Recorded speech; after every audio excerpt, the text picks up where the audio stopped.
Splattered with goo, one figure threw their arms up in furious exasperation, declaring this would be the absolute last time, their wide eyes accusing. The other, emerging nonchalantly from a portal with bags in hand, merely dismissed the outrage, remaining detached from the pain of the accusation that they only cared for themselves. The one clutching the newly acquired crystals shot a wide-eyed, indignant look, questioning the very idea of calling such valuable items stupid.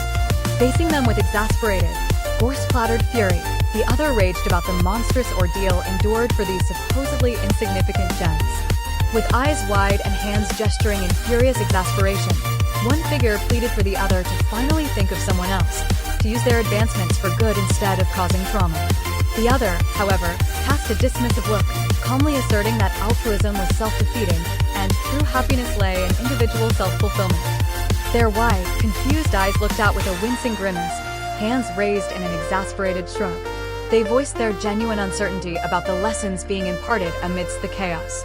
Their wide, anxious eyes searched the other figure, their expression a mix of exasperation and profound discomfort. They finally managed to articulate the troubling reality of their limited role models, highlighting the difficult position it put them in. The figure on the right, with a grimace of exasperation, gestured dismissively, refusing to engage in philosophical debate with someone whose ideas they considered too simplistic. Their companion, eyes wide with indignation and a hand raised in protest, quickly retorted, accusing them of expressing selfish beliefs. Met with an indifferent, almost bored gaze from the figure on the right, the middle one's worried expression deepened slightly as they accepted the situation. With a hint of resignation, they stated they would continue looking, while the figure on the far left observed the exchange with wide, anxious eyes. With wide, searching eyes, they voiced their incredulity, questioning if no one at all would step forward. A growing sense of dismay settled upon their features as the stark answer of no became painfully clear.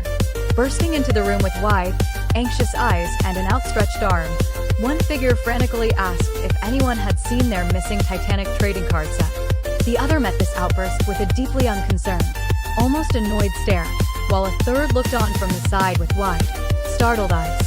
With a look of exasperated disbelief, one figure pointed a finger, acknowledging how thoroughly they'd been convinced.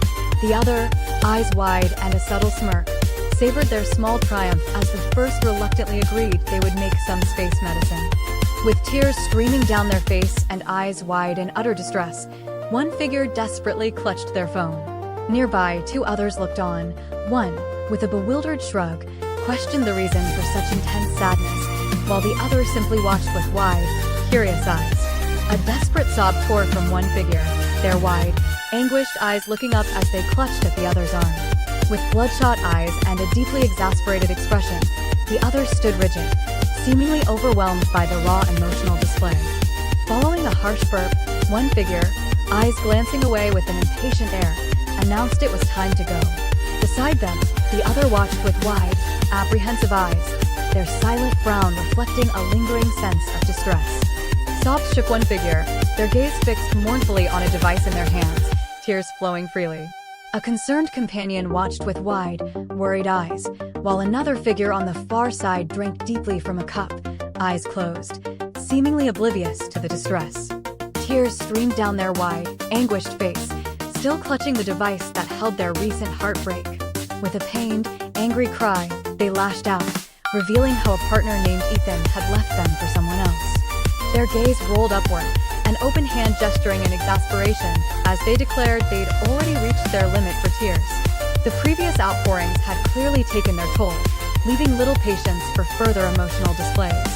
With wide, worried eyes, one of them hesitantly suggested that someone should come along, perhaps out of empathy. The other, holding a small object, looked on with a tired, slightly sardonic expression, commenting on their companion's unexpected surge of benevolence.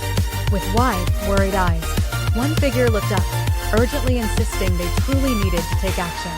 Their gaze pleaded with the other, clarifying the aim was to cheer someone up, while the other held a can with a visibly annoyed expression.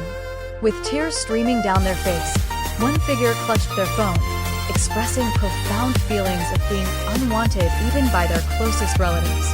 Their companion, with a weary and dismissive gaze, offered a cynical rephrasing, asserting that all human connection was but a cold biological drive.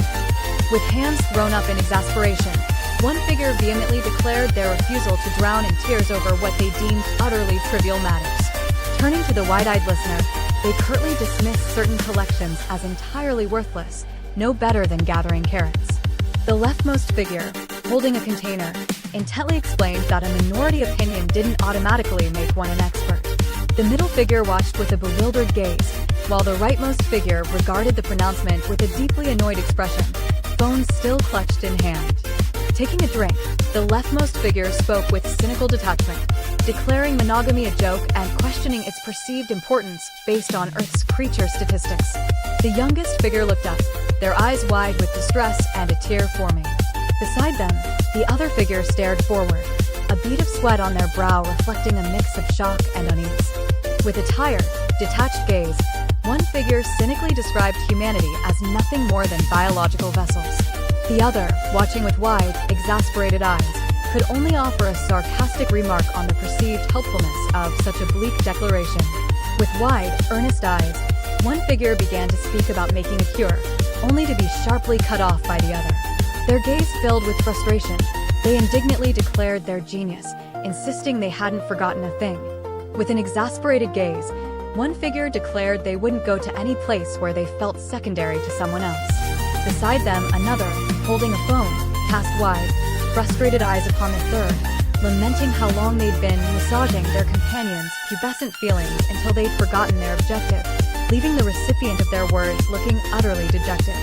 With arms triumphantly spread, one figure loudly declared this deserted planet their personal haven, a place for peace and quiet, explicitly free from whining kids.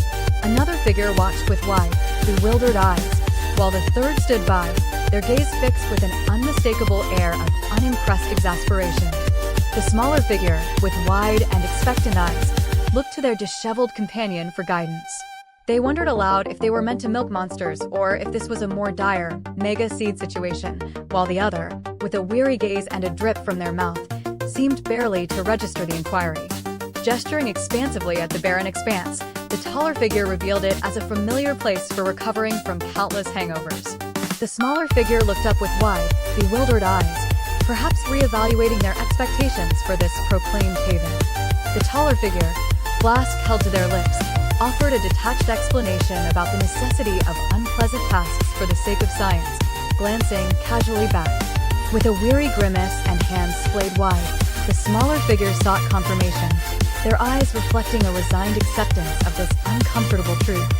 With a look of weary resignation, one explained the bizarre, uncomfortable necessity for their mission, nonchalantly adding it was a common occurrence. Their companion, holding a device, met the suggestion with a firm, disgusted refusal, their expression unwavering. With wide, exasperated eyes, the figure called out, instructing another to grab a shovel for their stupid little charity medicine. Their expression, illuminated by a stark, splitting light, clearly conveyed both annoyance and a weary, begrudging compliance with the task. Weaving through the conversation with a weary but determined look, one figure pointed towards a spot to rest, requesting permission. The other, clearly vexed, gave their assent, but not before launching into a bizarre, specific warning about dangerous local flora and its unpleasant effects, while a third listened with wide, slightly bewildered eyes. With a weary sigh and dirt smudged across their face, the larger figure clarified that digging was, in fact, not the current plan. The smaller figure, shovel in hand, looked on with wide, bewildered eyes, clearly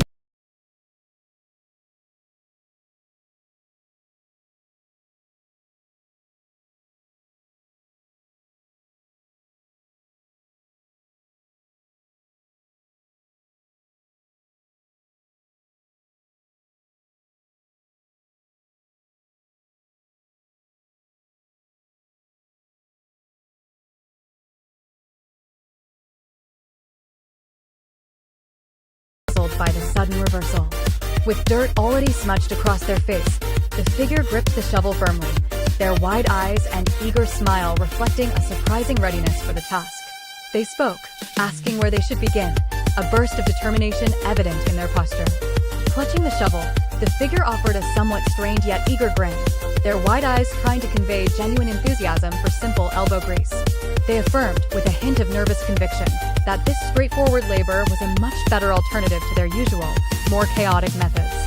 With wide, determined eyes, one figure gestured upwards, eagerly detailing the valuable fluid held by the floating creatures and their audacious plan to bring them down.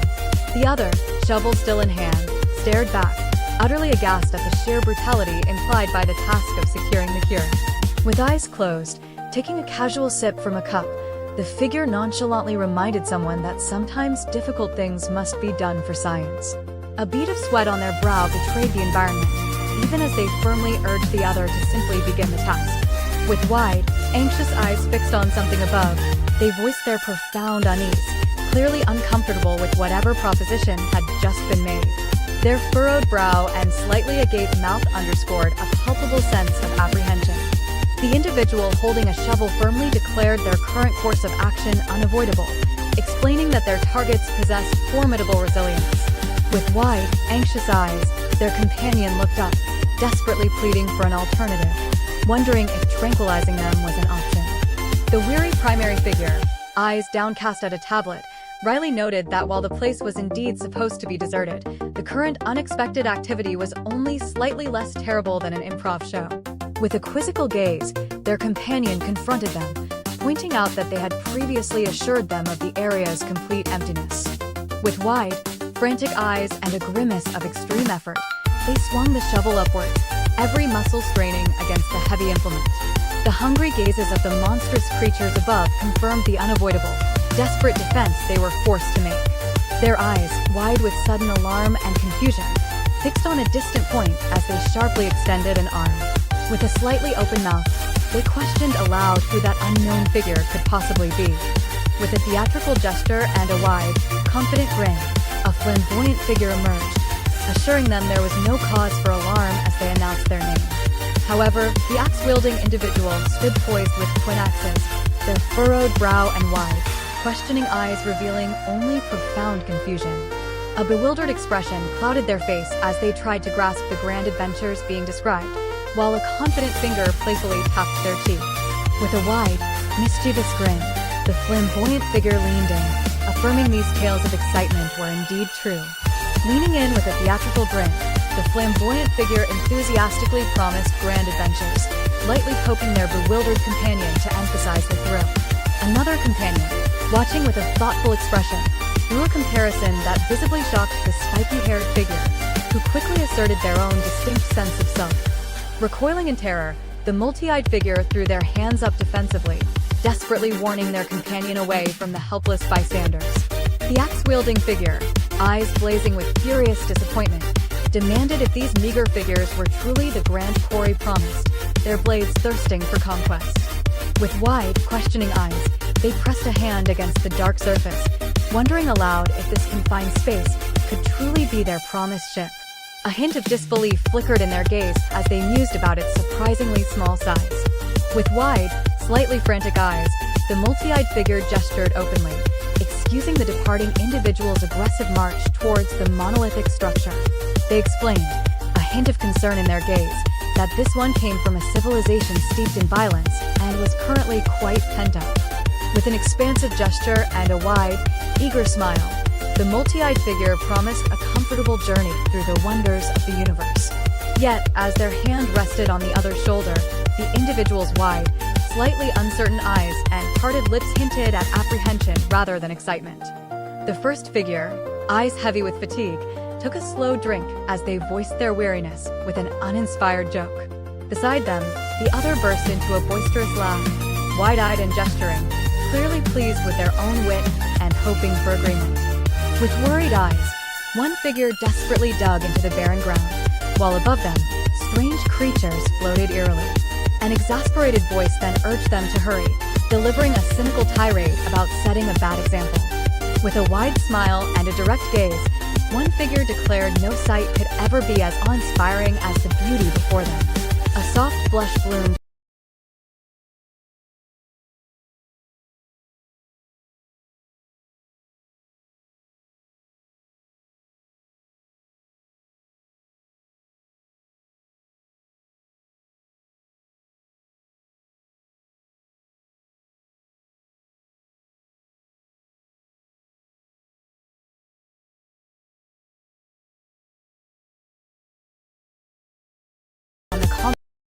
supplemented figure's cheeks as they looked away, a small, thoughtful smile playing on their lips, a hand idly at their chin. The grimace on their face deepened, their three eyes wide with alarm, as they gestured with open hands. They emphasized how this planet, usually completely vacant, was now profoundly different, a clear sign of an unexpected disruption. With a casual arm thrown over their companion's shoulder, the three-eyed figure explained their unsettling arrangement, advising them it was best to make themselves scarce as the locals were easily roused by violence. Their companion's wide-eyed gaze and slightly open mouth conveyed pure shock at the grim implications. The curious figure, with wide, open eyes, eagerly asked about their companion's travels.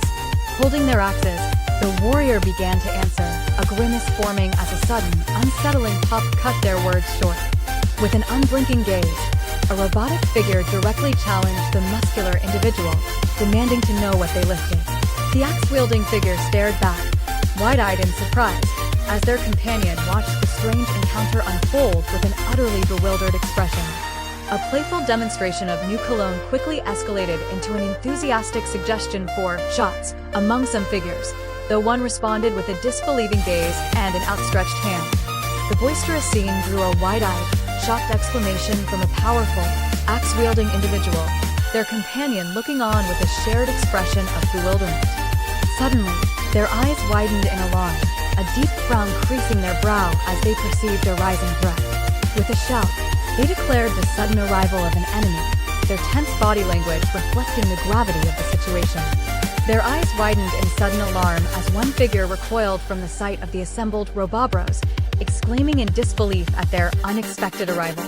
Another gripped their arm, looking equally stunned, while a third figure turned, preparing for what might come next. Their eyes wide with a desperate, panicked gaze, they clutched their head as their grandfather's name escaped their lips in a cry of utter distress. The sudden realization of danger was clearly overwhelming them.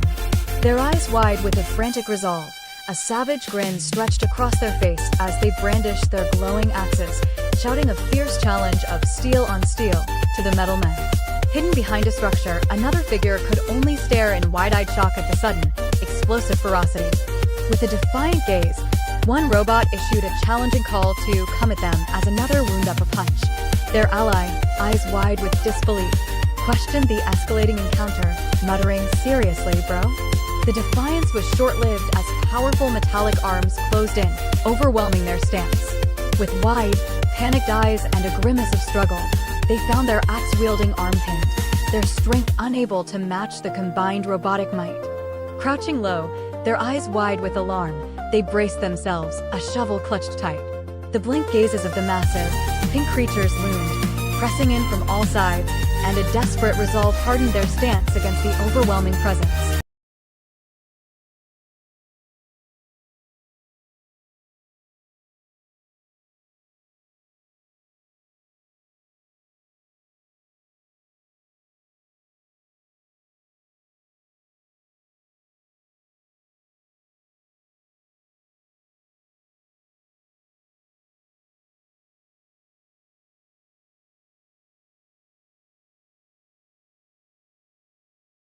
Their eyes wide with utter shock, they watched the unfolding chaos, gasping that someone was truly destroying all the Robobros. A sense of bewildered alarm crossed their face as the impossible became reality.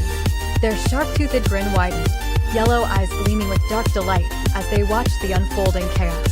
With hands clasped in fervent anticipation, they found a sweet arousal in the escalating situation. Amidst the scattered remnants of their enemies, they pressed forward, a raw, triumphant grin on their face and eyes wide with primal glee. They roared their exhilaration, a fierce joy pulsing through them with every vanquished foe. A massive, pink creature plummeted from the sky above, its gaping maw dripping as it bore down upon them. One figure scrambled in a desperate run, while the others froze, their wide eyes reflecting sheer terror at the overwhelming, sudden threat. A loud clang punctuated the moment, and their wide, disbelieving eyes reflected a sudden realization. Half obscured by shadow, they proudly declared their success to their companion, astonished they had landed a hit. Their wide, alarmed eyes fixed on the swiftly approaching danger as they stood poised with their axe. As a swift projectile whizzed past, a nearby robotic companion's cap flew off, leaving the others watching in stunned distress. The frustrated figure's wide, enraged eyes followed the pink creature as it plunged into the mire with a massive SPLOSH. Throwing their hands up in exasperation, they cried out in disbelief, while the creature, tongue lolling, seemed perfectly content amidst the commotion. The figure on the right gestured with resigned hands, explaining that the only way to triumph was to wait decades for their opponents to realize their lives had been wasted. The figure opposite them recoiled, their multiple eyes wide with a look of stunned disbelief and revulsion at such a bitter proposition. With a pointed finger and wide, shocked eyes, one figure demanded to know if the others had simply used the Robobros as a cynical ploy for engagement. The accused, looking down with a weary, almost unapologetic shrug, offered a simple, resigned, "Oh well." One figure cast an exasperated look, sighing aloud about the repeated loss of companions, as their counterpart stood by with a weary gaze. Below, a third figure, eyes wide with horror, desperately clung to a massive, pink form, mouth agape as they stared upwards in terror. With a sudden whack, green liquid splashed across the exposed workings of one figure's core. They exclaimed in irritation, calling the abrupt and messy assault not cool. The figure with the brown hair, eyes wide and mouth agape, pointed an accusing finger, their voice laced with utter disbelief. Nearby, the blue-haired figure looked utterly taken aback as their metallic companion, seemingly undeterred by its recent ordeal, bizarrely questioned the group's allegiances. With a determined gaze fixed on the task before them, one figure confidently asserted their plan to save the day. However, another, clutching their head with wide, panicked eyes, desperately questioned what they were going to do as a third watched the scene unfold with worried uncertainty. With an excited, wide-mouthed expression, one figure commended the other's effort, proudly declaring their skill. The figure with the shovel gazed steadily on the defeated robot at their feet, however, maintained a subtle look of apprehension amidst their success. As a deep mechanical whirring filled the space, one figure stood with a confident, defiant pose, their red eyes glowing intensely. Their companions observed with still, focused gazes, sensing the powerful energy now unleashed. With a focused gaze on the intricate mechanics, their hand expertly turned the final screw. A quiet sense of accomplishment settled over them as they affirmed, "That should do it." The air crackled with incessant laser fire as robots unleashed a furious barrage across the arid expanse. Huddled behind a massive protective mass, one figure gripped a device with an annoyed, determined gaze, while their companion sat wide-eyed, trembling with unmasked terror at the relentless assault. Clutching their head, eyes wide with distress, a desperate cry of "no" echoed across the desolate landscape. A realization dawned, chilling them to their core, as they counted the final, damning number, 19. A chilling voice declared self-destruct initiated in 20, triggering a wave of distress as electricity visibly sparked around their frames. Their red eyes glowed wide with alarm, and mouths twisted into pained, wavy grimaces, reflecting the sudden, terrifying countdown. With an authoritative gaze, one figure declared that their adversaries, acting as a hive, would all fall if a single one was neutralized. The wide-eyed listener and the figure in the foreground both stared in shocked comprehension, their faces etched with a mix of alarm and dawning realization. With eyes wide in wild elation and a triumphant grin stretched across their face, they threw their arms wide, letting out a resounding cheer. The sheer joy seemed to radiate from their vibrating form, a stark contrast to any previous tension. The figure's eyes, wide and overflowing, reflected the sheer horror of the unfolding events. With hands clasped tightly against their chests, a silent, guttural cry escaped them, their face contorted in an agony beyond words. The approaching figure, with wide, almost manic eyes, extended a hand, inviting them to explore the universe and see things never before seen. They then declared the universe had brought them together, but also smushed their last companion, leaving the other wide-eyed and stunned by the bizarre proposition. Believing it was their signal to make a quick and quiet departure, they propelled themselves through the doorway. Their multiple eyes darted about with a tense urgency, body leaning forward as they clutched their hat and cane, determined to vanish from sight. Lying amidst the gruesome scene, their wide eyes stared upwards, filled with a dazed resignation. They managed a weary agreement to the unseen other, confirming that, yes, they did indeed have to face this horror. Eyes wide with a desperate yearning, they cried out, insisting on their right to be special and unique.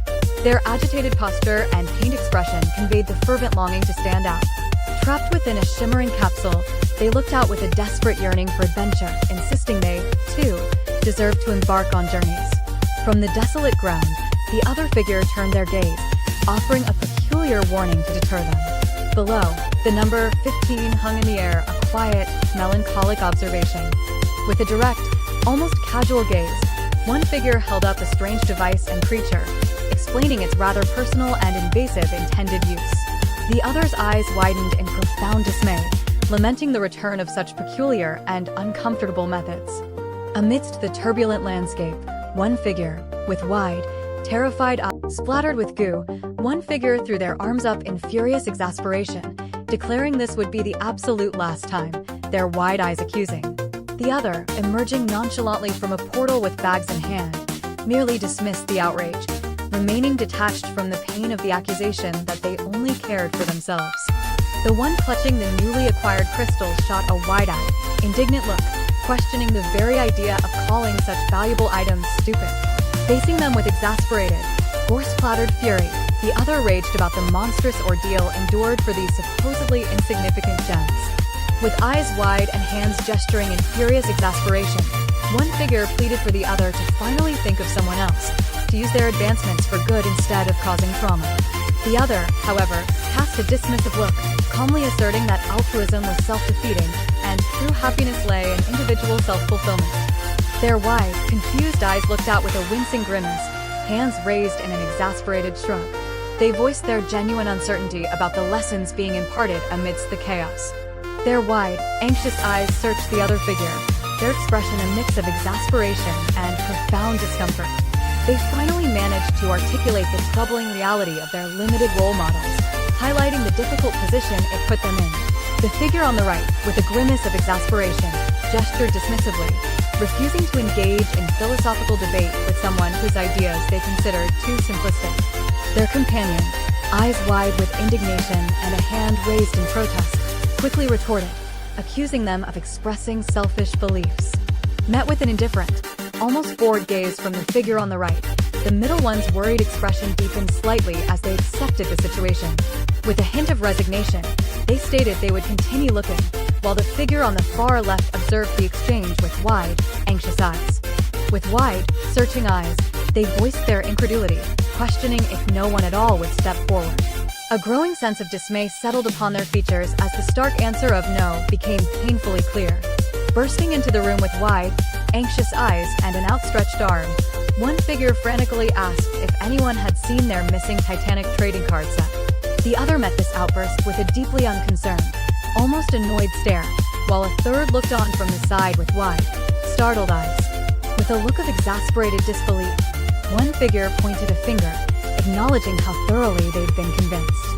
The other, eyes wide and a subtle smirk, savored their small triumph as the first reluctantly agreed they would make some space medicine. With tears streaming down their face and eyes wide in utter distress, one figure desperately clutched their phone. Nearby, two others looked on. One, with a bewildered shrug, questioned the reason for such intense sadness, while the other simply watched with wide, curious eyes. A desperate sob tore from one figure, their wide, anguished eyes looking up as they clutched at the other's arm.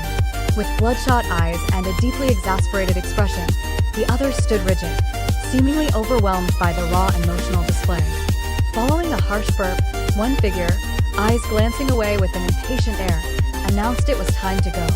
Beside them, the other watched with wide, apprehensive eyes, their silent frown reflecting a lingering sense of distress.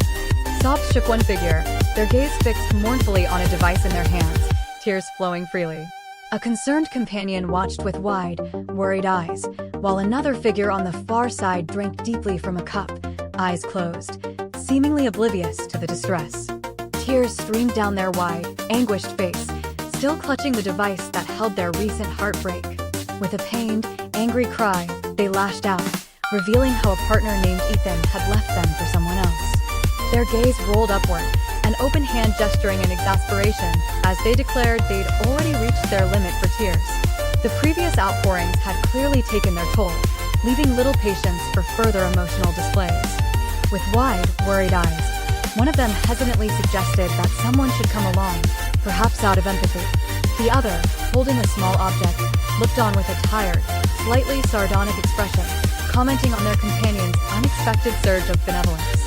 With wide, worried eyes, one figure looked up, urgently insisting they truly needed to take action. Their gaze pleaded with the other, clarifying the aim was to cheer someone up, while the other held a can with a visibly annoyed expression.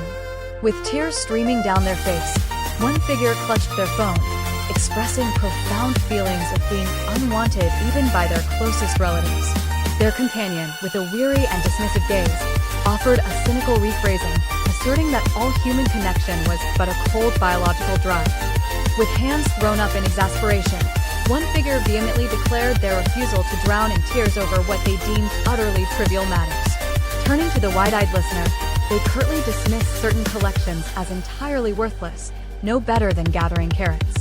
The leftmost figure, holding a container, intently explained that a minority opinion didn't automatically make one an expert. The middle figure watched with a bewildered gaze, while the rightmost figure regarded the pronouncement with a deeply annoyed expression, phone still clutched in hand. Taking a drink, the leftmost figure spoke with cynical detachment, declaring monogamy a joke and questioning its perceived importance based on Earth's creature statistics. The youngest figure looked up, their eyes wide with distress and a tear forming. Beside them, the other figure stared forward, a bead of sweat on their brow reflecting a mix of shock and unease.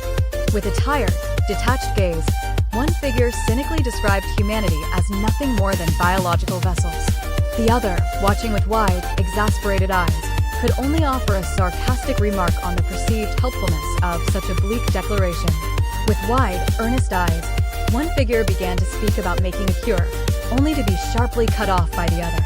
Their gaze filled with frustration, they indignantly declared their genius, insisting they hadn't forgotten a thing.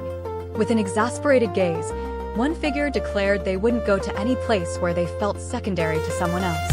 Beside them, another, holding a phone, cast wide, frustrated eyes upon the third, lamenting how long they'd been massaging their companion's pubescent feelings until they'd forgotten their objective, leaving the recipient of their words looking utterly dejected.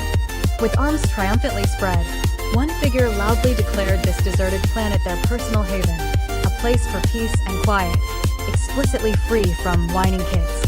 Another figure watched with wide, bewildered eyes, while the third stood by, their gaze fixed with an unmistakable air of unimpressed exasperation. The smaller figure, with wide and expectant eyes, looked to their disheveled companion for guidance. They wondered aloud if they were meant to milk monsters or if this was a more dire, mega seed situation, while the other, with a weary gaze and a drip from their mouth, seemed barely to register the inquiry. Gesturing expansively at the barren expanse, the taller figure revealed it as a familiar place for recovering from countless hangovers. The smaller figure looked up with wide, bewildered eyes, perhaps reevaluating their expectations for this proclaimed haven. The taller figure, flask held to their lips, offered a detached explanation about the necessity of unpleasant tasks for the sake of science, glancing casually back. With a weary grimace and hands splayed wide, the smaller figure sought confirmation, their eyes reflecting a resigned acceptance of this uncomfortable truth. With a look of weary resignation, one explained the bizarre, uncomfortable necessity for their mission, nonchalantly adding it was a common occurrence. Their companion, holding a device, met the suggestion with a firm, disgusted refusal, their expression unwavering. With wide, exasperated eyes, the figure called out, instructing another to grab a shovel for their stupid little charity medicine. Their expression, illuminated by a stark, splitting light, clearly conveyed both annoyance and a weary, begrudging compliance with the task. Weaving through the conversation with a weary but determined look, one figure pointed towards a spot to rest, requesting permission. The other, clearly vexed, gave their assent, but not before launching into a bizarre, specific warning about dangerous local flora and its unpleasant effects, while a third listened with wide, slightly bewildered eyes. With a weary sigh and dirt smudged across their face, the larger figure clarified that digging was, in fact, not the current plan. The smaller figure, shovel in hand, looked on with wide, bewildered eyes, clearly puzzled by the sudden reversal. With dirt already smudged across their face, the figure gripped the shovel firmly, their wide eyes and eager smile reflecting a surprising readiness for the task. They spoke, asking where they should begin, a burst of determination evident in their posture. Clutching the shovel, the figure offered a somewhat strained yet eager grin, their wide eyes trying to convey genuine enthusiasm for simple elbow grease. They affirmed, with a hint of nervous conviction, that this straightforward labor was a much better alternative to their usual, more chaotic methods. With wide, determined eyes, one figure gestured upwards, eagerly detailing the valuable fluid held by the floating creatures and their audacious plan to bring them down. The other, shovel still in hand, stared back, utterly aghast at the sheer brutality implied by the task of securing the cure. With eyes closed, taking a casual sip from a cup, the figure nonchalantly reminded someone that sometimes difficult things must be done for science. A bead of sweat on their brow betrayed the environment, even as they firmly urged the other to simply begin the task. With wide, anxious eyes fixed on something above, they voiced their profound unease, clearly uncomfortable with whatever proposition had just been made. Their furrowed brow and slightly agape mouth underscored a palpable sense of apprehension. The individual holding a shovel firmly declared their current course of action unavoidable, explaining that their targets possessed formidable resilience. With wide, anxious eyes, their companion looked up, desperately pleading for an alternative, wondering if tranquilizing them was an option. The weary primary figure, eyes downcast at a tablet, Riley noted that while the place was indeed supposed to be deserted, the current unexpected activity was only slightly less terrible than an improv show. With a quizzical gaze, their companion confronted them, pointing out that they had previously assured them of the area's complete emptiness. With wide, frantic eyes and a grimace of extreme effort, they swung the shovel upwards, every muscle straining against the heavy implement. The hungry gazes of the monstrous creatures above confirmed the unavoidable, desperate defense they were forced to make. Their eyes, wide with sudden alarm and confusion, fixed on a distant point as they sharply extended an arm. With a slightly open mouth, they questioned aloud who that unknown figure could possibly be. With a theatrical gesture and a wide, confident grin, a flamboyant figure emerged, assuring them there was no cause for alarm as they announced their name. However, the axe-wielding individual stood poised with twin axes, their furrowed brow and wide, questioning eyes revealing only profound confusion. A bewildered expression clouded their face as they tried to grasp the grand adventures being described, while a confident finger playfully tapped their cheek. With a wide, mischievous grin, the flamboyant figure leaned in, affirming these tales of excitement were indeed true. Leaning in with a theatrical grin, the flamboyant figure enthusiastically promised grand adventures, lightly poking their bewildered companion to emphasize the thrill.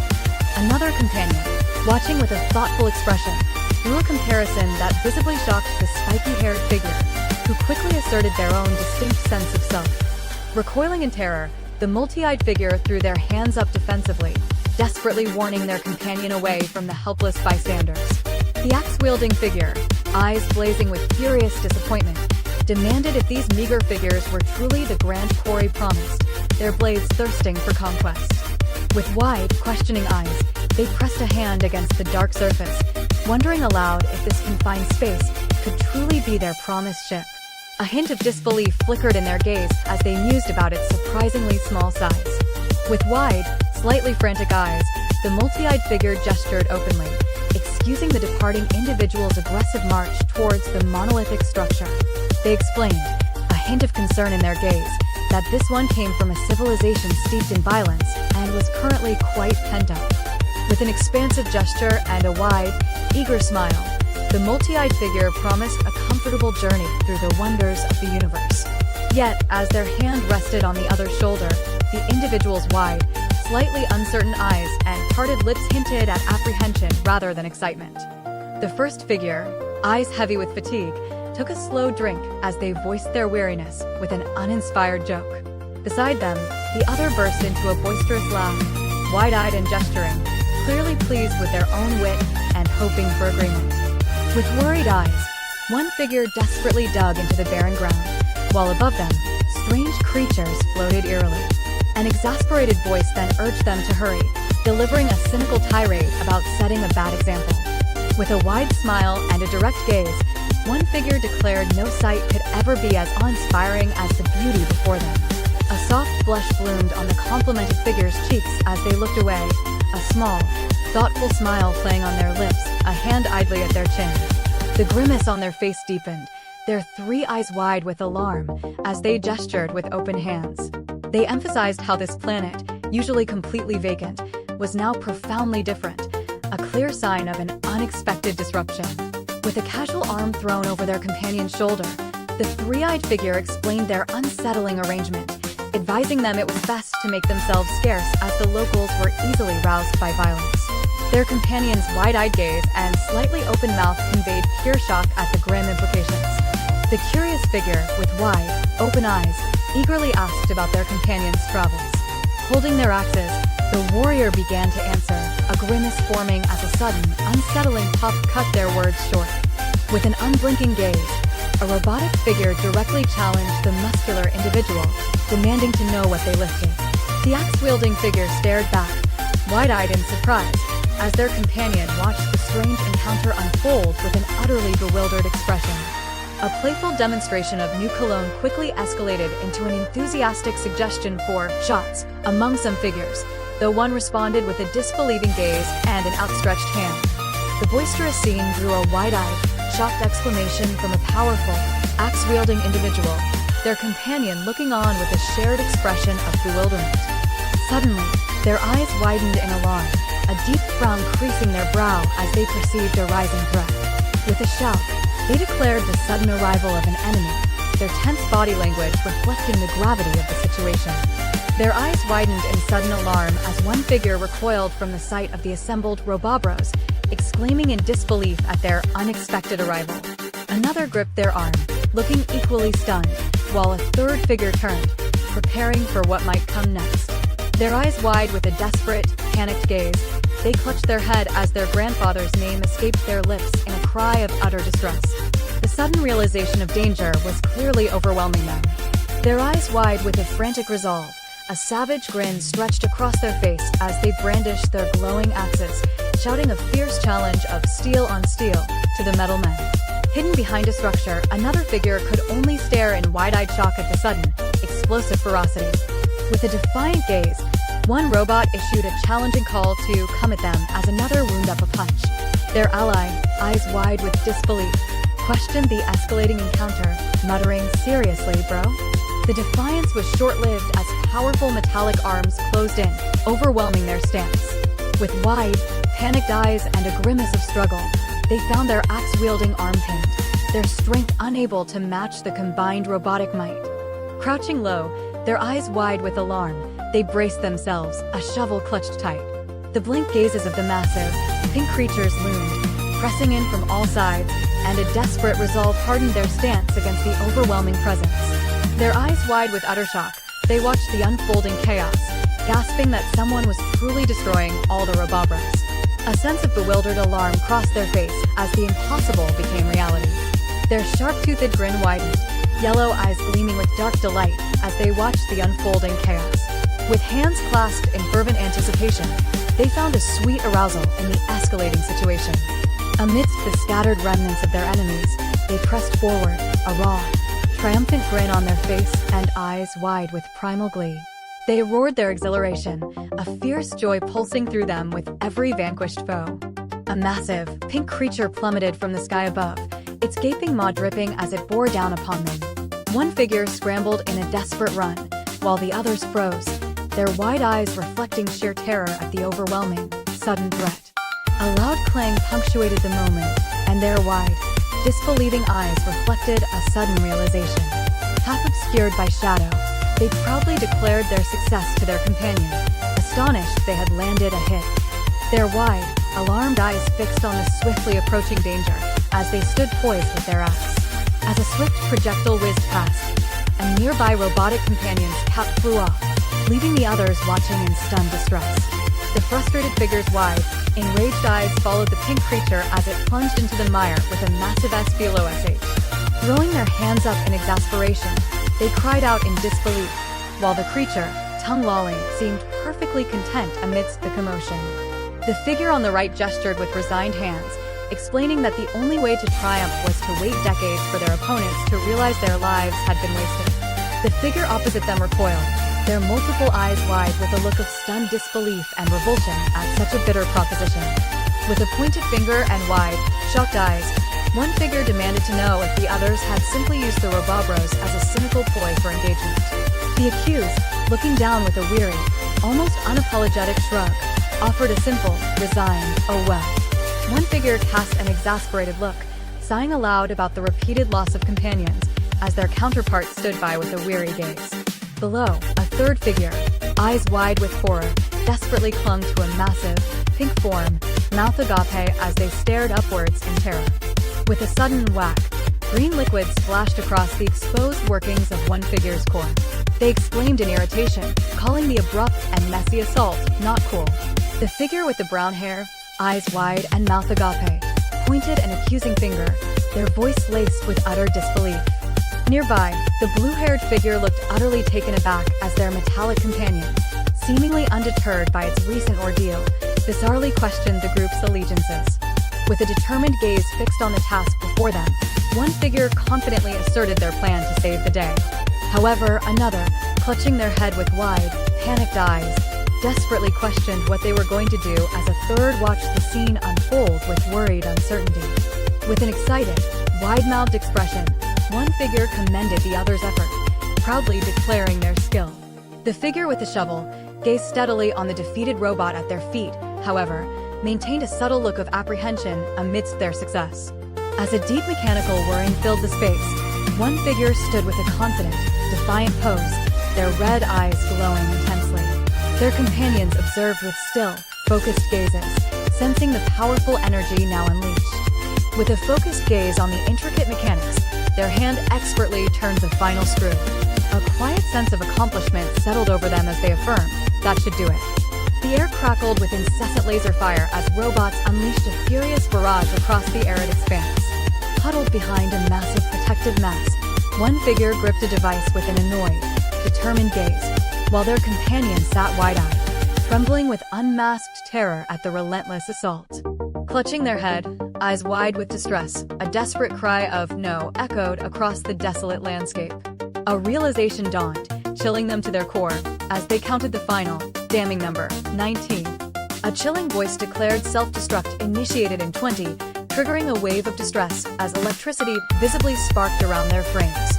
Their red eyes glowed wide with alarm, and mouths twisted into pained, wavy grimaces, reflecting the sudden, terrifying countdown.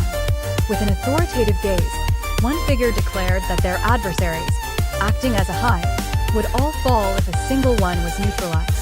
The wide-eyed listener and the figure in the foreground both stared in shocked comprehension, their faces etched with a mix of alarm and dawning realization. With eyes wide in wild elation and a triumphant grin stretched across their face, they threw their arms wide, letting out a resounding cheer. The sheer joy seemed to radiate from their vibrating form, a stark contrast to any previous tension. The figure's eyes, wide and overflowing, reflected the sheer horror of the unfolding events. With hands clasped tightly against their chests, a silent, guttural cry escaped them, their face contorted in an agony beyond words.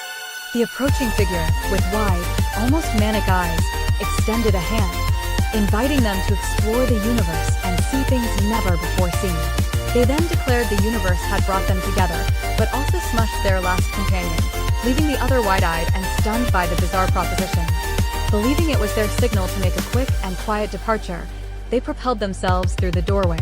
Their multiple eyes darted about with a tense urgency, body leaning forward as they clutched their hat and cane, determined to vanish from sight. Lying amidst the gruesome scene, their wide eyes stared upwards, filled with a dazed resignation. They managed a weary agreement to the unseen other, confirming that, yes, they did indeed have to face this horror. Eyes wide with a desperate yearning, they cried out, insisting on their right to be special and unique. Their agitated posture and pained expression conveyed the fervent longing to stand out. Trapped within a shimmering capsule, they looked out with a desperate yearning for adventure, insisting they, too, deserved to embark on journeys. From the desolate ground, the other figure turned their gaze, offering a peculiar warning to deter them. Below, the number 15 hung in the air, a quiet, melancholic observation. With a direct, almost casual gaze, one figure held up a strange device and creature, explaining its rather personal and invasive intended use. The other's eyes widened in profound dismay, lamenting the return of such peculiar and uncomfortable methods. Amidst the turbulent landscape, one figure, with wide, terrified eyes and grime streaking their face, frantically urged escape. Yet, the others stood stubbornly, refusing to abandon their mission for pent juice, even as the ominous word, 13, hung in the air. The main figure, still clutching the device and its creature, widened their eyes in a mix of dismay and resignation, lamenting, "Aw man." Before them, the immense, pink form lay still on the barren ground, barely managing to whisper out a final, chilling, 10. With a wide, almost manic grin, one figure explained the profound depth of the impending situation, pressing the other to fully commit themselves to it. The listener's wide, terrified eyes met their gaze, clearly overwhelmed by the daunting prospect ahead. With wide, admiring eyes and a beaming smile, one figure expressed genuine awe, marveling at the life-risking journey undertaken for medicine. They enthusiastically praised the selfless act as proof of their companion's altruism, while the subject of their adoration merely frowned, their gaze distant and clearly unimpressed. Amidst a fiery barrage threatening to engulf their small vessel, one figure, perhaps sensing the rising dread, offered a gruff reassurance about their sister's resilience. Yet, with a glance toward the turbulent outside, a voice still laced with worry asked if Summer would truly be safe. With a broad, confident smile, the older figure declared their intent to help everyone. Beside them, the younger figure's wide, worried eyes stared, their hand clutching their arm in evident apprehension at the bold claim. A wide, almost manic grin stretched across their face as they elaborated on their thoughts, eyes gleaming with an unsettling intensity. They confidently detailed how their miracle cure also contained a powerfully natural, psychotic element, a revelation delivered with unsettling enthusiasm. The manic grin on their face widened even further, eyes gleaming with wild triumph as they raised a hand in a celebratory gesture. Drooling slightly, they proclaimed their catchphrase, utterly pleased with having inserted it right at the conclusion. With a manic grin still plastered across their face, eyes gleaming with chaotic glee, the individual on the right eagerly declared their intention to utterly demolish their targets. Slumped beside them, the other person offered a weary sigh, their expression full of familiar, resigned dread. Gesturing broadly across the vibrant, alien landscape, one individual beamed with obvious pride, their gaze falling on their companion. They declared this magnificent view a testament to their own excellent work, as the other walked beside them with a soft, appreciative smile. A gentle hand settled over their own shoulder as they looked with soft, appreciative eyes at their companion, remarking on how long it had been since they enjoyed such a simple, shared afternoon. A faint wistfulness touched their smile, cherishing this precious, tranquil moment.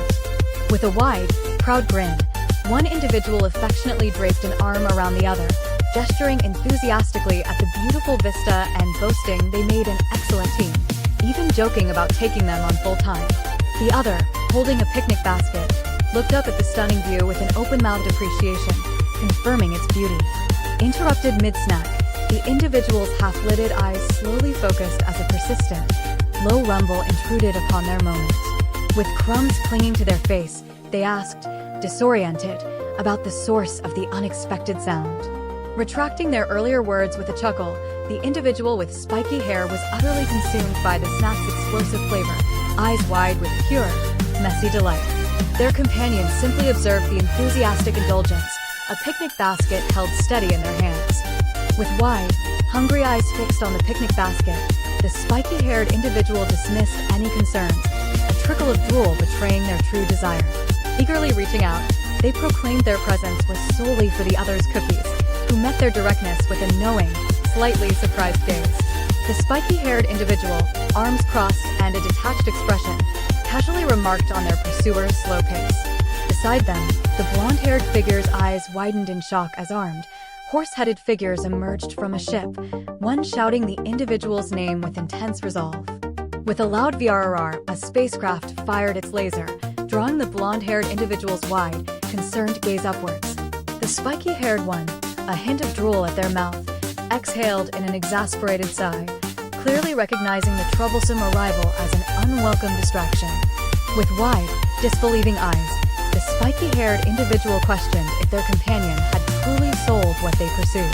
The horse-like figure, snarling and defiant, boasted of cashing in for personal gratification, prompting a look of profound disgust and a sharp warning that they would regret it. With a furious snarl and clenched fist, the blonde-maned individual glared, demanding to know the whereabouts of the amulet. Their spiky-haired companion, Mouth Agape, and with a gesture of nonchalance, casually admitted to having sold it off years ago, their lack of concern evident. With wide, almost frantic eyes, the blonde individual's hand flew to their cheek, a desperate thought emerging as they proposed reasoning with the opposition. They gently touched their companion's arm, who listened intently. With wide eyes still betraying a previous shock, the blonde-maned individual suddenly felt a grinning impact from behind. A triumphant declaration of "Psych" escaped the smaller figure, leaving the larger individual's gaze wild with a mix of pain and disbelief. The blonde-maned individual watched with wide, worried eyes as the blue-haired companion, a manic grin on their face, placed a hand on their shoulder. They laughingly explained their scheme was merely a distraction to ambush unsuspecting foes, as their horse-faced ally stood ready with weapon drawn, eyes wide with anticipation. Despite their evident distress, the blue-haired companion still managed a cynical remark, questioning the proposed course of action with a weary gaze. Drool escaping their lips, their expression conveyed a deep-seated contempt for what they perceived as an overly dramatic or expensive solution. With wide, frantic eyes, one individual fired their weapon, audibly declaring unexpected pride in their blonde-haired companion's career. Running alongside, the companion's gaze held a mix of shock and bewilderment at the sincere, sudden confession amidst the danger.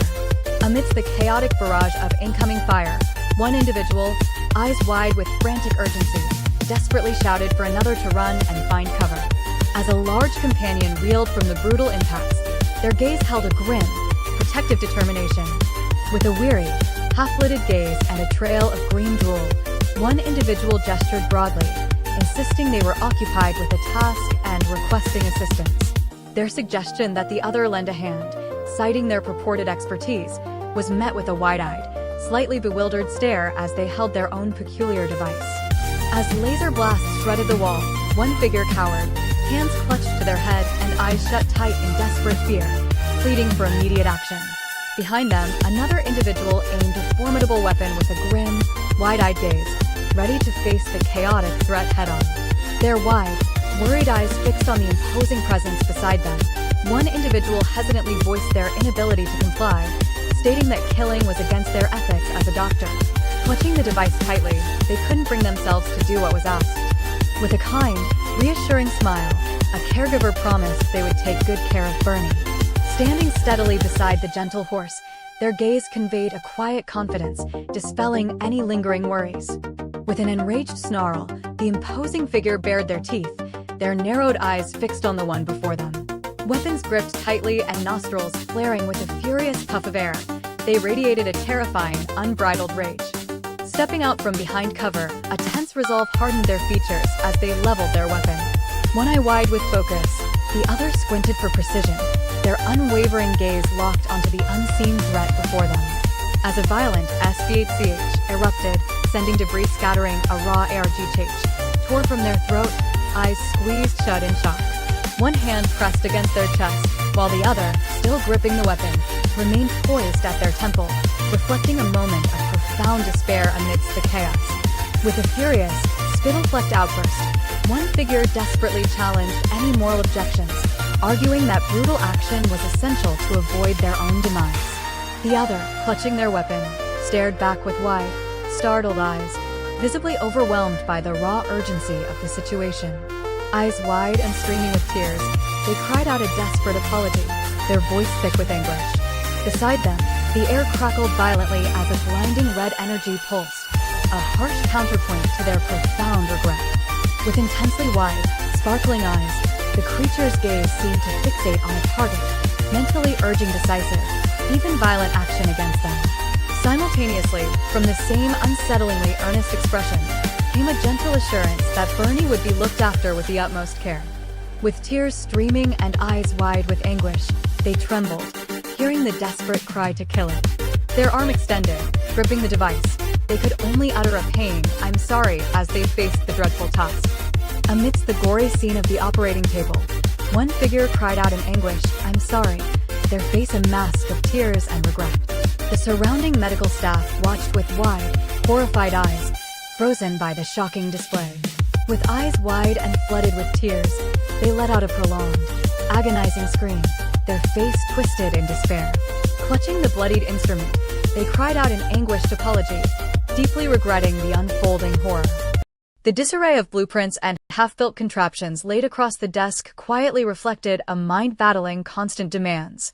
A heavy sense of exhaustion permeated the space, hinting at anxiety that saps strength and burdens that make the very thought of rising difficult. From their unseen vantage, the mounting weight of endless responsibilities of life, work, and a web-slinging alter ego felt like being buried alive in a quickset concrete tomb. The scattered bills and meager savings jars highlighted the stagnant personal capacity, while the sudden voicemail from Dr. Octavius promised only deeper suffocation for a life already struggling to breathe. Amidst a brief, much-needed sleep, an unblinking phone screen next to them silently broadcasted the weight of a world already in motion. Unread messages from MJ, Aunt May, and Mr. Lee affirmed the grim reality. Spider-Man was truly dead to the world and undoubtedly behind schedule. A blaring crime in progress alert, announcing Level 4 mobilization, shattered the quiet, immediately drawing a hand to the glowing phone screen. With wide, disbelieving eyes, they clutched their head as the location, Fisk Tower, was revealed, overriding all other thoughts. The blaring alarm had shattered their brief peace, leaving only the weight of responsibility pressing down. As they pulled the mask firmly into place, their resolve hardened with the critical intel about SWAT at Fisk Tower and the immediate need to call Captain Watanabe. With a swift tug on their boot, they prepared for the urgent alarm, the mundane burden of a past-due bill swept aside as they moved. The heavy weight of responsibility now overshadowed their quiet, personal struggles. With urgent, past-due notices and a deluge of ignored messages piling up, a weary figure was already soaring through their apartment, receiving Captain Watanabe's update about a crucial mission's delay. Though pressed by personal chaos, they acknowledged the necessity of doing things by the book, their gaze set on the immediate, active duty. With a strained grimace and piercing gaze, the large figure held their battered opponent, expecting a final struggle. But despite the costumed figure's torn suit and weary slump, a defiant no still managed to escape their lips. With a powerful, grimacing yell, the large figure drove their opponent into the ground, a loud KKRK accompanying the splintering impact. The battered figure, their body bending unnaturally, could only manage a sharp, pained ouch as the force hit them. A sudden THWK sent the large figure's head recoiling, their face contorted in a pained grimace as spittle flew. Just moments before, they had been confidently dismissing their opponent on the phone, while the striking figure looked on, having predicted this very outcome with grim resolve. Screaming about years of endured insolence, they slammed their opponent into the shattering earth. Their hand gripped with furious resolve, delivering a powerful T10 Nenke that sent debris flying from the explosive impact. The silhouetted figure, seething with anger, clenched a mighty fist as they accused their opponent of audacity. Despite being embedded in the newly shattered earth, the other met the furious gaze, their body language conveying a quip about the floor being cracked by their head. Watching the cuffed figure led into the transport, a hero perched above expressed clear satisfaction at their first day of prison, while another considered it a moment to commemorate. From behind the closing door, the enraged figure glared out, adamantly declaring themselves the true keeper of order, as an associate calmly dismissed the entire event as a minor inconvenience. From the departing transport, an ominous promise of future regret hung in the air, leaving one figure to cast a worried gaze toward the other, questioning the dark implication. With hands in pockets, the second figure casually dismissed the words as typical bluster from a self-obsessed individual. With a look of mild exasperation, the figure on the left made a sarcastic remark about someone's inflated sense of importance. Just then, a flurry of urgent text messages and an incoming call from Dr. Octavius caused the masked figure's eyes to widen in alarm. With a pointed gaze and a hint of mild impatience, one figure noted the persistent ringing, prompting a surprised, "Is it?" from the other. The seemingly innocuous call then revealed itself as an incoming alert from Dr. Octavius, casting a shadow of apprehension. Despite unspoken regrets about needing more diagnostics and a late-night interruption from Spider-Man, a confident smile spread across their face. With eyes closed in self-assurance and an open palm gesturing, they firmly told Parker, that they could handle the equipment they themselves invented. A chilling premonition of disaster sent one figure's senses reeling, their wide eyes reflecting horror as energy violently coursed through the other, who cried out in frustration. Rushing to their side, the first figure knelt with remorseful eyes, apologizing as the other, despite their pained cough, stubbornly insisted they were close to their objective, a weak call of their name escaping their lips. With a hand pressed wearily to their face, one figure quietly asked to simply sit and listen to music, even if it was old man music, desiring nothing more than quiet companionship. The other, smiling warmly, agreed to the shared moment but playfully stipulated no more interrogation, understanding that the scanner's call would always take precedence. A light-hearted exchange about school and little girlfriends was suddenly interrupted by a blaring police radio, detailing an armed robbery by a known suspect. The passenger's gaze shifted from playful amusement to wide-eyed urgency upon seeing police lights, eager to get involved, while the driver, with a stern focus, insisted on dropping them off immediately before engaging further. The blaring WEOOWEOOO of a police car suddenly cut through the city, pulling a figure's gaze towards the flashing lights with an immediate jolt of surprise. They watched the scene unfold, murmuring about the friggin' shocker and how cool it all was.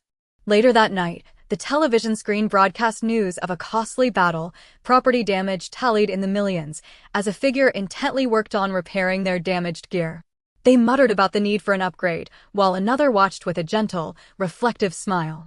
Upon discovering a figure still working late, a calm voice remarked they weren't the only one burning the midnight oil. The other, with wide, shocked eyes, stuttered a name, attempting to explain before a wave of realization swept over them, urging them internally to deny everything. With a serious gaze, one figure asked why they hadn't been informed, receiving an explanation that their secrecy was to keep loved ones safe. The first then acknowledged, with a subtle shift in expression, that such a role naturally brought its own risks. The senior figure, wearing a slight smile, commended their dedication with a hand resting gently on their shoulder, then dismissed them to their work. As they turned to resume, a quiet inner thought revealed their relief at having once again diffused a tense situation. From the dimly lit workshop, the figures stood with their back to us, a soft, knowing heh escaping them as they gazed at an unseen point. They reflected with subtle pride on their protege, Peter Parker, now taking on the task of outfitting Spider-Man. With a focused gaze, one figure enthusiastically covered the chalkboard in complex schematics, marveling at the super science for a superhero they found so immensely fun. The other, equally captivated by the intricate details, silently affirmed, finding the creative process truly tremendous. The workshop plunged into an abrupt darkness, the flurry of enthusiastic ideas now echoing only in the mind's eye. In the profound quiet that followed, a deep weariness settled over them, hinting at a long, intense session finally brought to its close. As consciousness slowly returned from the abrupt darkness, one eye hesitantly opened to find a sticky note plastered across their face. A confused, sleepy murmur escaped them as they tried to make sense of the urgent-looking message to check their email.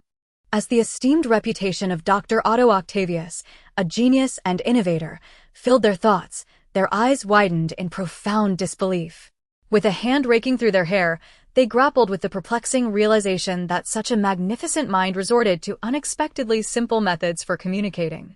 With wide, awestruck eyes, they gazed upon the intricate holographic suit designs, a murmur of "Holy heck" escaping their lips as they comprehended the genius behind them, perhaps noting some clever, unexpected detail like sticky notes.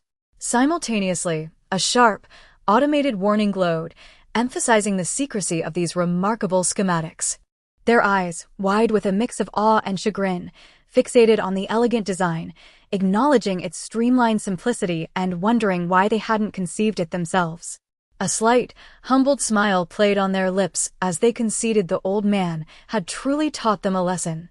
Outside, masked figures prepared for action, while texts conveyed anxious concern for an unresponsive contact amid a situation growing weird. Inside Roseman's, an exasperated host railed against deceptive reports and an unwelcome intruder, oblivious to another's urgent plea for help from deep within the building, where they were knee-deep in a dangerous investigation. Their eyes widened with dawning horror as they processed the alarming discovery of Devil's Breath and Mayor Osborn's connection, as the crucial details were revealed. Before they could fully grasp the implications, an abrupt voice from the doorway questioned their presence, asserting they couldn't simply enter. A menacing group of masked figures advanced, their voices cold as they insisted they would find the statue. Slumped and visibly terrified, the cornered individual could only manage a trembling hand gesture, reluctantly revealing its location. Crouched low, hidden amongst the relics, their gaze was fixed on the armed figures meticulously searching the space. A chilling instruction echoed, to sweep every room and ensure the place was empty, leaving them trapped and utterly vulnerable. With a fierce gaze, one figure delivered a swift kick, a reflex sharpened by countless dangerous encounters, earning a simple, appreciative exclamation from the masked hero on the ground. As they stood over the incapacitated assailant, a conversation unfolded, touching upon past communications and the current, critical hunt for Devil's Breath, with a hopeful glance acknowledging the masked hero's swift offer of assistance. With a warm greeting, one figure instructed the other to stay safely behind, then returned the sentiment with a slight awkwardness. As a soft smile crossed their face while complimenting the masked figure's new suit, the masked one met their gaze, a subtle pride evident as they asked for an opinion on their new gear. Declaring their resolve with an absolutely certainty, a figure dynamically swung into the fray, webbing their opponents in a blur of motion. The seated individual watched the sudden chaos with a worried gaze, while the armed figure reacted with a visible startlement, caught off guard. As the spider person swung into action, a firm knot resonated with their determined gaze, powerfully flinging the enemy figure away. The ensnared body was violently sent spinning with a cacophony of harsh, rattling sounds. With an arm urgently outstretched, a figure watched in frustration as the monstrous opponent began to slip away, their voice sharp with warning about the escape. The masked spider person and their ally turned their attention to the fleeing threat, realizing the urgency of the moment. The spider person expertly neutralized the threats with a powerful punch and a swift kick, expressing their irritation that stealth hadn't been an option. With wide, relieved eyes, an observer offered sincere thanks, while a confident figure helped them up, stating that saving the day was simply what they did. The masked figures stood grimly among the archive's rows, one confidently reporting the successful retrieval of vital files. Yet, their unsettling triumph was tinged by a bitter voice, lamenting the failure to preserve crucial evidence. The luminous figure, arms poised, listened with an unimpressed gaze as they subtly challenged the difficulty of the reported task. One of the masked subordinates, facing away, countered respectfully that the mission hadn't been easy at all. Facing the white-coated figure, one of the masked individuals reported grimly of their overwhelming encounter with Spider-Man. With a defeated posture, they revealed the necessity of abandoning 3 of their comrades due to the hero's formidable presence. With a cold, calculating gaze, the luminous figure acknowledged their demon's success, stating that individuals were easily replaced. Their eyes then held a chilling conviction as they spoke of secrets as the true power and currency, hinting at the ominous Devil's Breath nearby. With a subtle turn of their head, the white-coated figure urgently instructed the shadowed individuals to hide and remain unseen before making their escape. From the darkness, a voice responded with an immediate, grim reassurance to their boss. Standing amidst the Stark storage shelves, the central figure hesitantly voiced their collective refusal. While one maintained a defiant, crossed-arm posture, another's slightly hunched form hinted at the underlying apprehension coloring their united resolve. The suited figure warmly praised the other for their tireless dedication over the years, gently placing a hand on a shoulder to emphasize the deep gratitude felt. Though the praised figure deflected the lavish appreciation with a modest smile, emphasizing the speaker's true vision, a third figure watched the exchange with a thoughtful, almost pensive gaze. The suited figure's gaze held an ethereal glow as they calmly prepared to depart, their words indicating urgent duties elsewhere. Across the room, a warm smile played on one figure's face as they playfully teased about the celebration's treats, before making a more personal, embarrassing comment that caused the other to fluster and protest.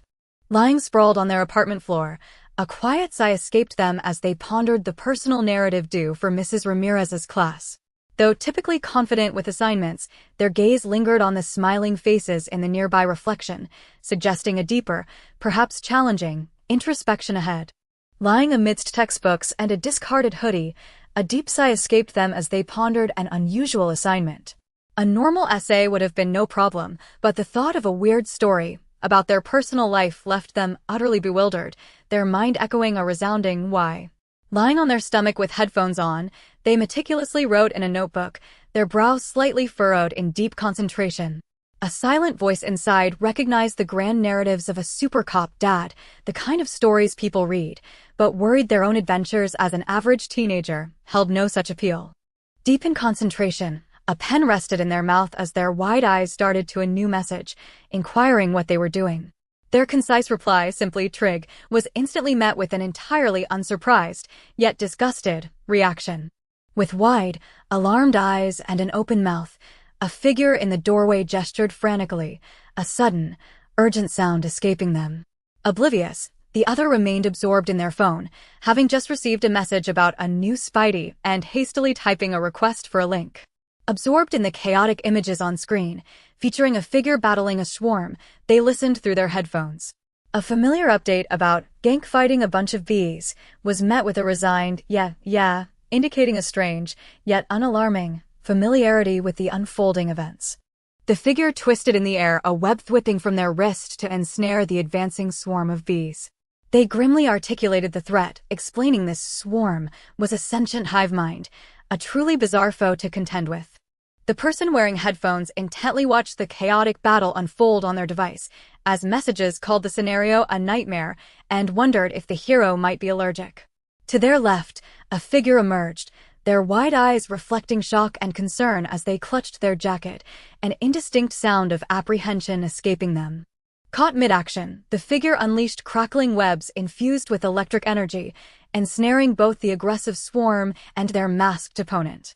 An unseen observer exclaimed in awe at the new, powerful blasts, while another enthusiastically agreed, albeit with a slight pause regarding the suit's distinctive white spider emblem.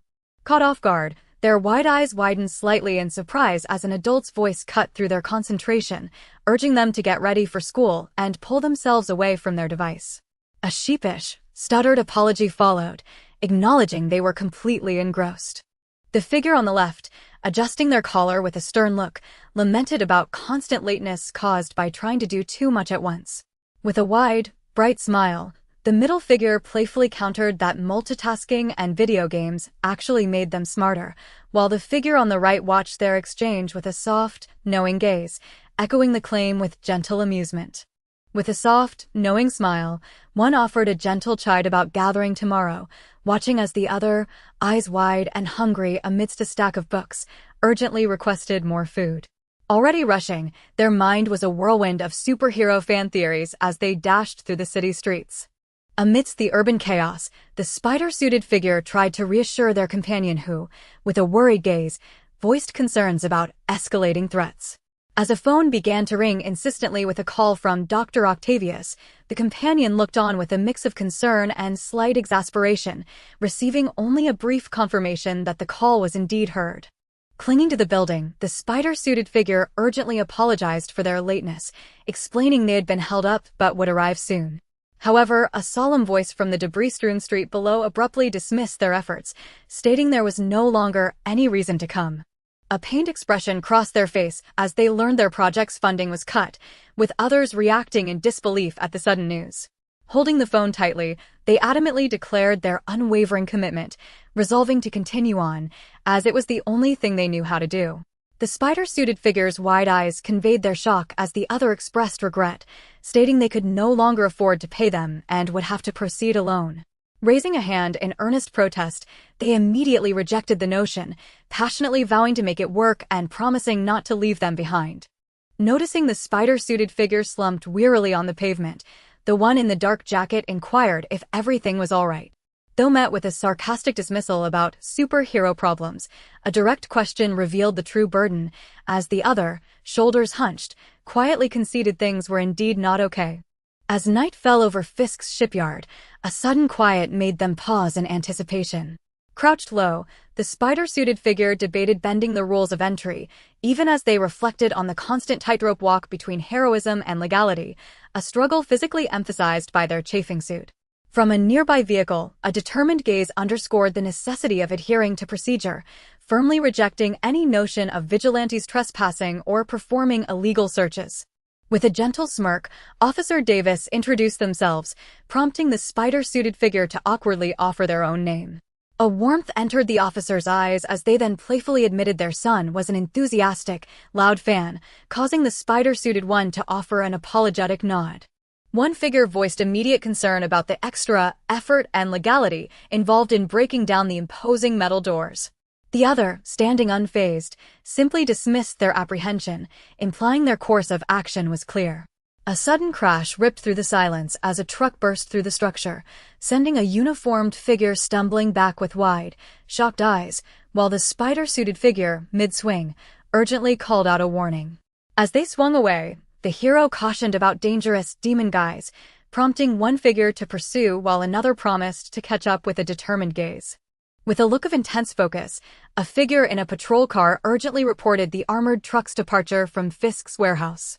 Behind them, two armed individuals stood prepared as loud "braka braka braka" sounds reverberated, hinting at the escalating situation just beyond view.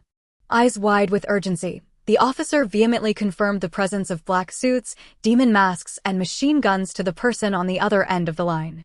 Gripping the steering wheel, their tense expression underscored the perilous chase as they reported Spider-Man was now in hot pursuit.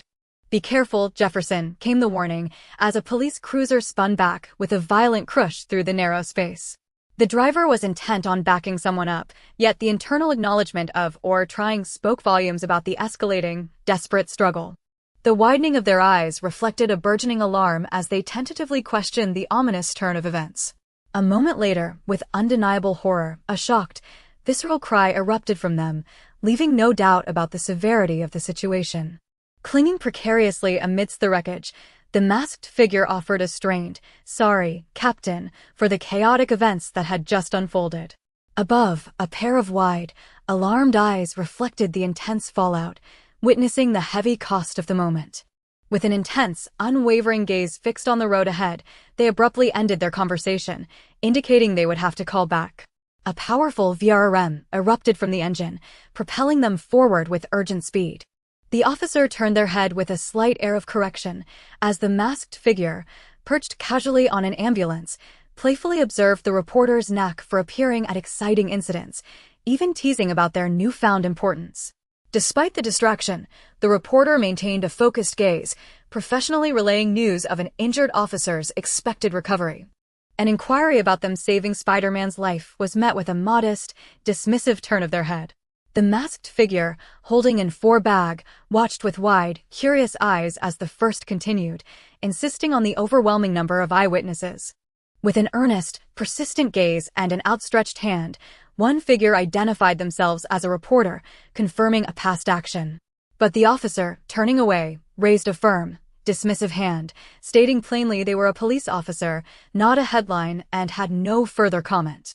The direct, undeniable claim about an inevitable story caused their gaze to widen, a hint of alarm in their slightly parted lips.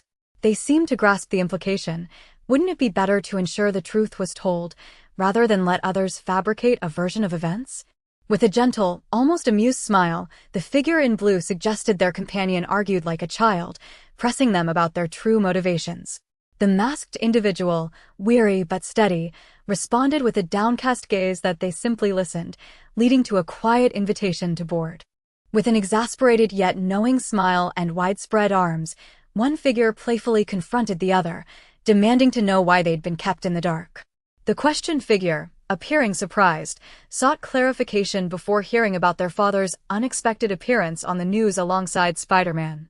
A hand tightened on the phone as it displayed harrowing eyewitness footage of an officer risking their life to save Spider-Man, watching the chaotic scene unfold, a disbelieving what escaped them. A figure with a direct, stern gaze questioned their intent to join the exam, eliciting a hesitant, slightly flustered reply. With a clear, impatient directive to take their seat and avoid a zero, the students' hands clasped together, their posture conveying a quiet discomfort. With a pen idly poised, their wide, searching eyes expressed a sudden, dazed return to the present. They quietly wondered if their mind had slipped into an unremembered autopilot, having missed the last few minutes entirely. The rhythmic TK-TK of a pen underscored a casual confidence as the test-taker thought of the exam's surprising ease, perhaps overcompensating for an earlier day's state. Meeting an older figure's worried, seriously, who admitted their mind was entirely elsewhere. They presented a perfectly aced paper with a direct gaze, offering a reassuring, "Don't worry." A sudden, fiery explosion tore through the city streets, an impossible sight. Their hands, trembling slightly, desperately held a phone, its screen capturing a blurry, vivid image of the unfolding chaos.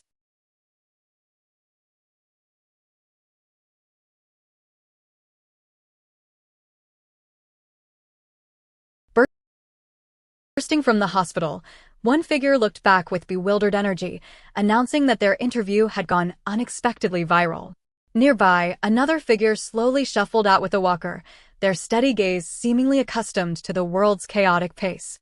A newcomer burst into the hospital room, their gaze filled with angry disbelief as they confronted another about being sent away while a loved one was hospitalized. As the standing figure began to explain how public words and footage had painted a heroic narrative, the patient in the bed merely offered a knowing, slightly amused smile about social media's reach. As one figure in a hospital gown held another in a tight embrace, they gently tried to explain the situation, before conceding that the younger individual was right to be upset about finding out about their injury in such an indirect way. Meanwhile, a third figure watched them with a soft, empathetic smile, offering a tender, calming word to the distressed one.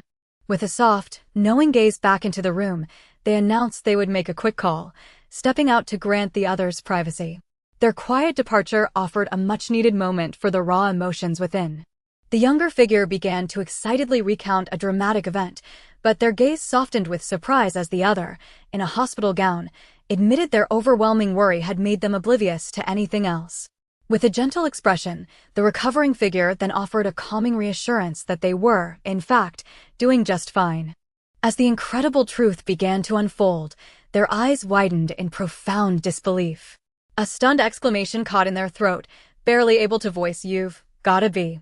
Their gaze fixated on the stark eviction notice, shoulders slumping under the weight of profound disbelief. A quiet whisper escaped them, wondering if this was truly happening, as a sudden, sharp succession of beeps pierced the stunned silence. A deep sigh escaped them as they stared at the cracked phone screen, where a familiar face smiled brightly amidst the grim backdrop of an eviction notice. From their side, a series of urgent beeps pulsed, demanding attention in the face of mounting despair. As their worried gaze drifted upwards, they attempted to dismiss the caller's concern, insisting nothing was wrong, just exhaustion.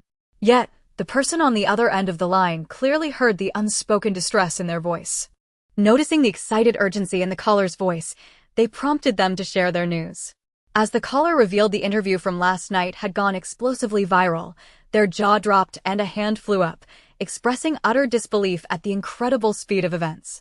Absorbing the astonishing news of a mayoral event celebrating Jefferson, a surprised "wow" escaped them. With a hint of nervousness, they softly asked for company, receiving an immediate and heartfelt assurance that the other wouldn't miss it for anything in the world. A deafening KTOM ripped through the air as a brilliant blue explosion erupted, violently throwing figures across the street. With wide, horrified eyes and an open mouth, they stared upwards, uttering an inaudible gasp of pure shock amidst the sudden, devastating chaos. Violently thrown by the blast, their head arched back as eyes squeezed shut against the sudden chaos. A desperate, raw cry of "Dad" escaped their lips, reverberating with profound shock and pain amidst the debris. Their eyes wide with a dawning, difficult realization, the one on the right offered a hesitant agreement that quickly turned to soft denial. With sweat tracing their temple, the other held their gaze, stating the stark truth. The problem was that it simply wasn't possible. With a downcast gaze, they offered a cynical thought about how foolish it was for anyone to wish their dull life was more like a comic book, a sentiment met with a hollow, overwhelmed stare from the figure beside them. Both bore the weight of a harsh reality, their expressions etched with a weary resignation.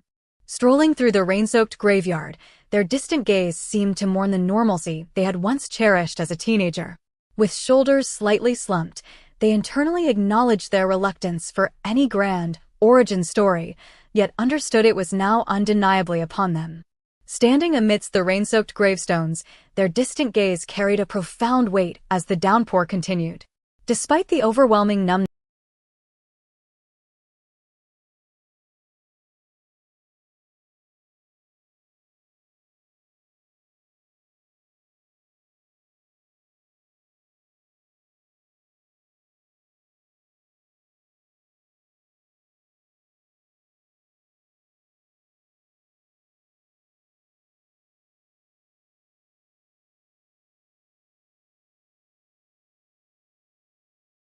their sadness. A particular familiar voice of a parent's advice now echoed clearest within their thoughts. Amidst the falling rain in the graveyard, their eyes, heavy with sorrow, confronted the harsh reality that not all bad things can be prevented. Despite feeling there was nothing super about it, their gaze firmed, affirming that a hero, above all else, never gives up. Inside Mary Jane Watson's apartment, their gaze settled on familiar objects as they quietly reflected on a lifelong love for mysteries and a childhood wish to be a detective. They pondered how investigative journalism, focused on making connections and solving riddles, had become a close, albeit gunplay-free, path to putting those very pieces together. Their fingers moved steadily across the keyboard, eyes fixed on the puzzle on the screen, finding a momentary peace in a task that evoked memories of shared times. It was a deliberate effort to divert their mind, to escape the crushing anxiety about the dangers threatening their beloved. Their fingers gently held the screen, where an image of a smiling Peter offered a momentary reprieve from the month-long, intense investigation into the City Hall bombing and the threats of Mr. Negative. Despite the gravity of their shared pursuit, a soft smile touched their lips, acknowledging the unexpected joy of spending so much time together once more. With a gentle, thoughtful smile, their eyes seemed to drift upwards as they reflected on the charming routine of nightly visits and shared snacks. They considered how this connection now felt distinctly different, evolving beyond mere fun into something akin to a comfortable partnership. The brief, gentle smile vanished as their gaze lifted from the now darkened screen, a soft, weary sigh escaping them. It was a sound of resignation, as if the comforting image had given way to an unwelcome reality they now faced with wide, contemplating eyes. The screen pulsed with a chaotic vision, as confused and shocked faces in the distant crowd seemed to question, "Who are you?" Closer to the foreground, with wide, panicked eyes, a figure desperately pleaded for them to wait. Their hands tightened around the screen, gaze fixated on the chaotic image as it resolved into a familiar, unsettling face. A silent, disbelieving question formed in their mind. Martin Lee. Stunned, their gaze fixed on the baffling detail that a key figure ran a homeless shelter, expressing that it simply didn't make sense. Amidst their bewilderment, a detached message glowed, declaring that's precisely how puzzles operate. Staring intently at the screen, their eyes widened with a dawning realization, a soft gasp escaping their lips. They mused about how persistent focus reveals tiny clues, which then connect, one after another, to unravel a larger picture. Their wide eyes, full of astonished disbelief, darted forward as a crucial, unbelievable realization settled upon them. Until eventually, the culmination of events made it clear that this was something truly astounding, something they knew someone like Peter would struggle to believe. Entering the bustling shelter, Miles offered a belated apology, earning a warm welcome and relief that they'd chosen practical help over further self-reflection. With an earnest, slightly weary smile, Miles expressed a desire to move past mere discussion, prompting the listener, whose gaze was understanding, to ask what active role they could play. As they stepped into the bustling kitchen, one of the newcomers presented the other, offering their help. The person already at work on the counter looked up with a warm, welcoming smile, playfully teasing about their culinary skills, which the newcomer silently and confidently defended. With a friendly gesture and a reassuring smile, one individual offered a casual invitation to talk, promising support without pressure. In the bustling kitchen, another figure greeted a newcomer with warmth and playful teasing about cooking abilities, though the newcomer still appeared reserved. Later, placing a gentle hand on their shoulder, the welcoming figure spoke with a soft gaze of shared grief and the long, slow journey towards healing, knowing it would ease with time. Leaning against the doorframe, one individual called out a greeting before abruptly delivering an unbelievable truth. A familiar, respected figure was actually a notorious one. A sharp, disbelieving "what?" was the immediate, stunned reply to this shocking revelation. Explaining to Mary Jane on the phone that they were going through City Hall photos, their eyes widened as a critical discovery came into focus on the laptop screen. A look of surprise crossed their face as they realized that he was there, alongside the demons, in one of their own shots. Despite attempts to write off the disturbing photos as a simple misunderstanding, one individual's determined gaze as they spoke of deep financial digging into shell companies caused the other's expression to shift to one of stark disbelief. The urgency mounted, with the other insisting they had solid proof, leaving the brown-haired individual utterly shocked by the unfolding revelation. With chilling efficiency, masked operatives gathered weapons and planned their discreet exit, avoiding any do-gooders. From above, a hidden figure observed them, their eyes widening at the grim discovery as one operative cynically remarked on a homeless shelter being a truly sick front. The formidable weapons lay nestled within the tactical bag, a stark contrast to the casual words that spoke of a boss who had effortlessly snowed the city with simple acts of kindness. This chilling juxtaposition revealed the calculated deception at play, where benevolence was merely a veil for true power. With wide, anxious eyes, they stared into the darkness, their face illuminated by the desperate glow of a phone held close. They called out for Peter, then a hesitant hello, but only silence answered their urgent pleas. With a casual smile, the person in the kitchen recounted finding a file revealing a deep, long-standing obsession with Mayor Osborne, noting that their own presence had gone completely unnoticed. The other, deeply engrossed in the decade-old documents, met the news with wide, concerned eyes, murmuring about unsettling references to Devil's Breath and their determination to uncover more. With a confident air, the one in the kitchen declared their new chicken curry specialty almost perfected. Across the counter, the other turned with wide, appreciative eyes, remarking how amazing the aroma smelled. With a teasing glint in their eyes, a small smile graced their lips as they looked at the other. They playfully questioned if this new specialty would be as perfect as the famously blackened dumplings from earlier. A partner of Spider-Man emerged from the ominous Oscorp building, their focused gaze hinting at a resolve deeper than simply waiting idly. With purposeful steps, they descended into the night, undoubtedly anticipating the crazy super stuff that awaited them outside. Emerging from Oscorp, a masked figure frantically urged their companions to hurry, knowing their momentary lead against Spider-Man wouldn't last. On the far left, another looked back with a tense, worried gaze, perhaps anticipating immediate danger from behind. The masked figure on the left reported their departure, a hint of satisfaction in their posture as they recounted the messy but successful mission. With their gaze fixed forward, they confidently declared their discovery of where Osborne was concealing the deadly Devil's Breath as their companions absorbed the grave news.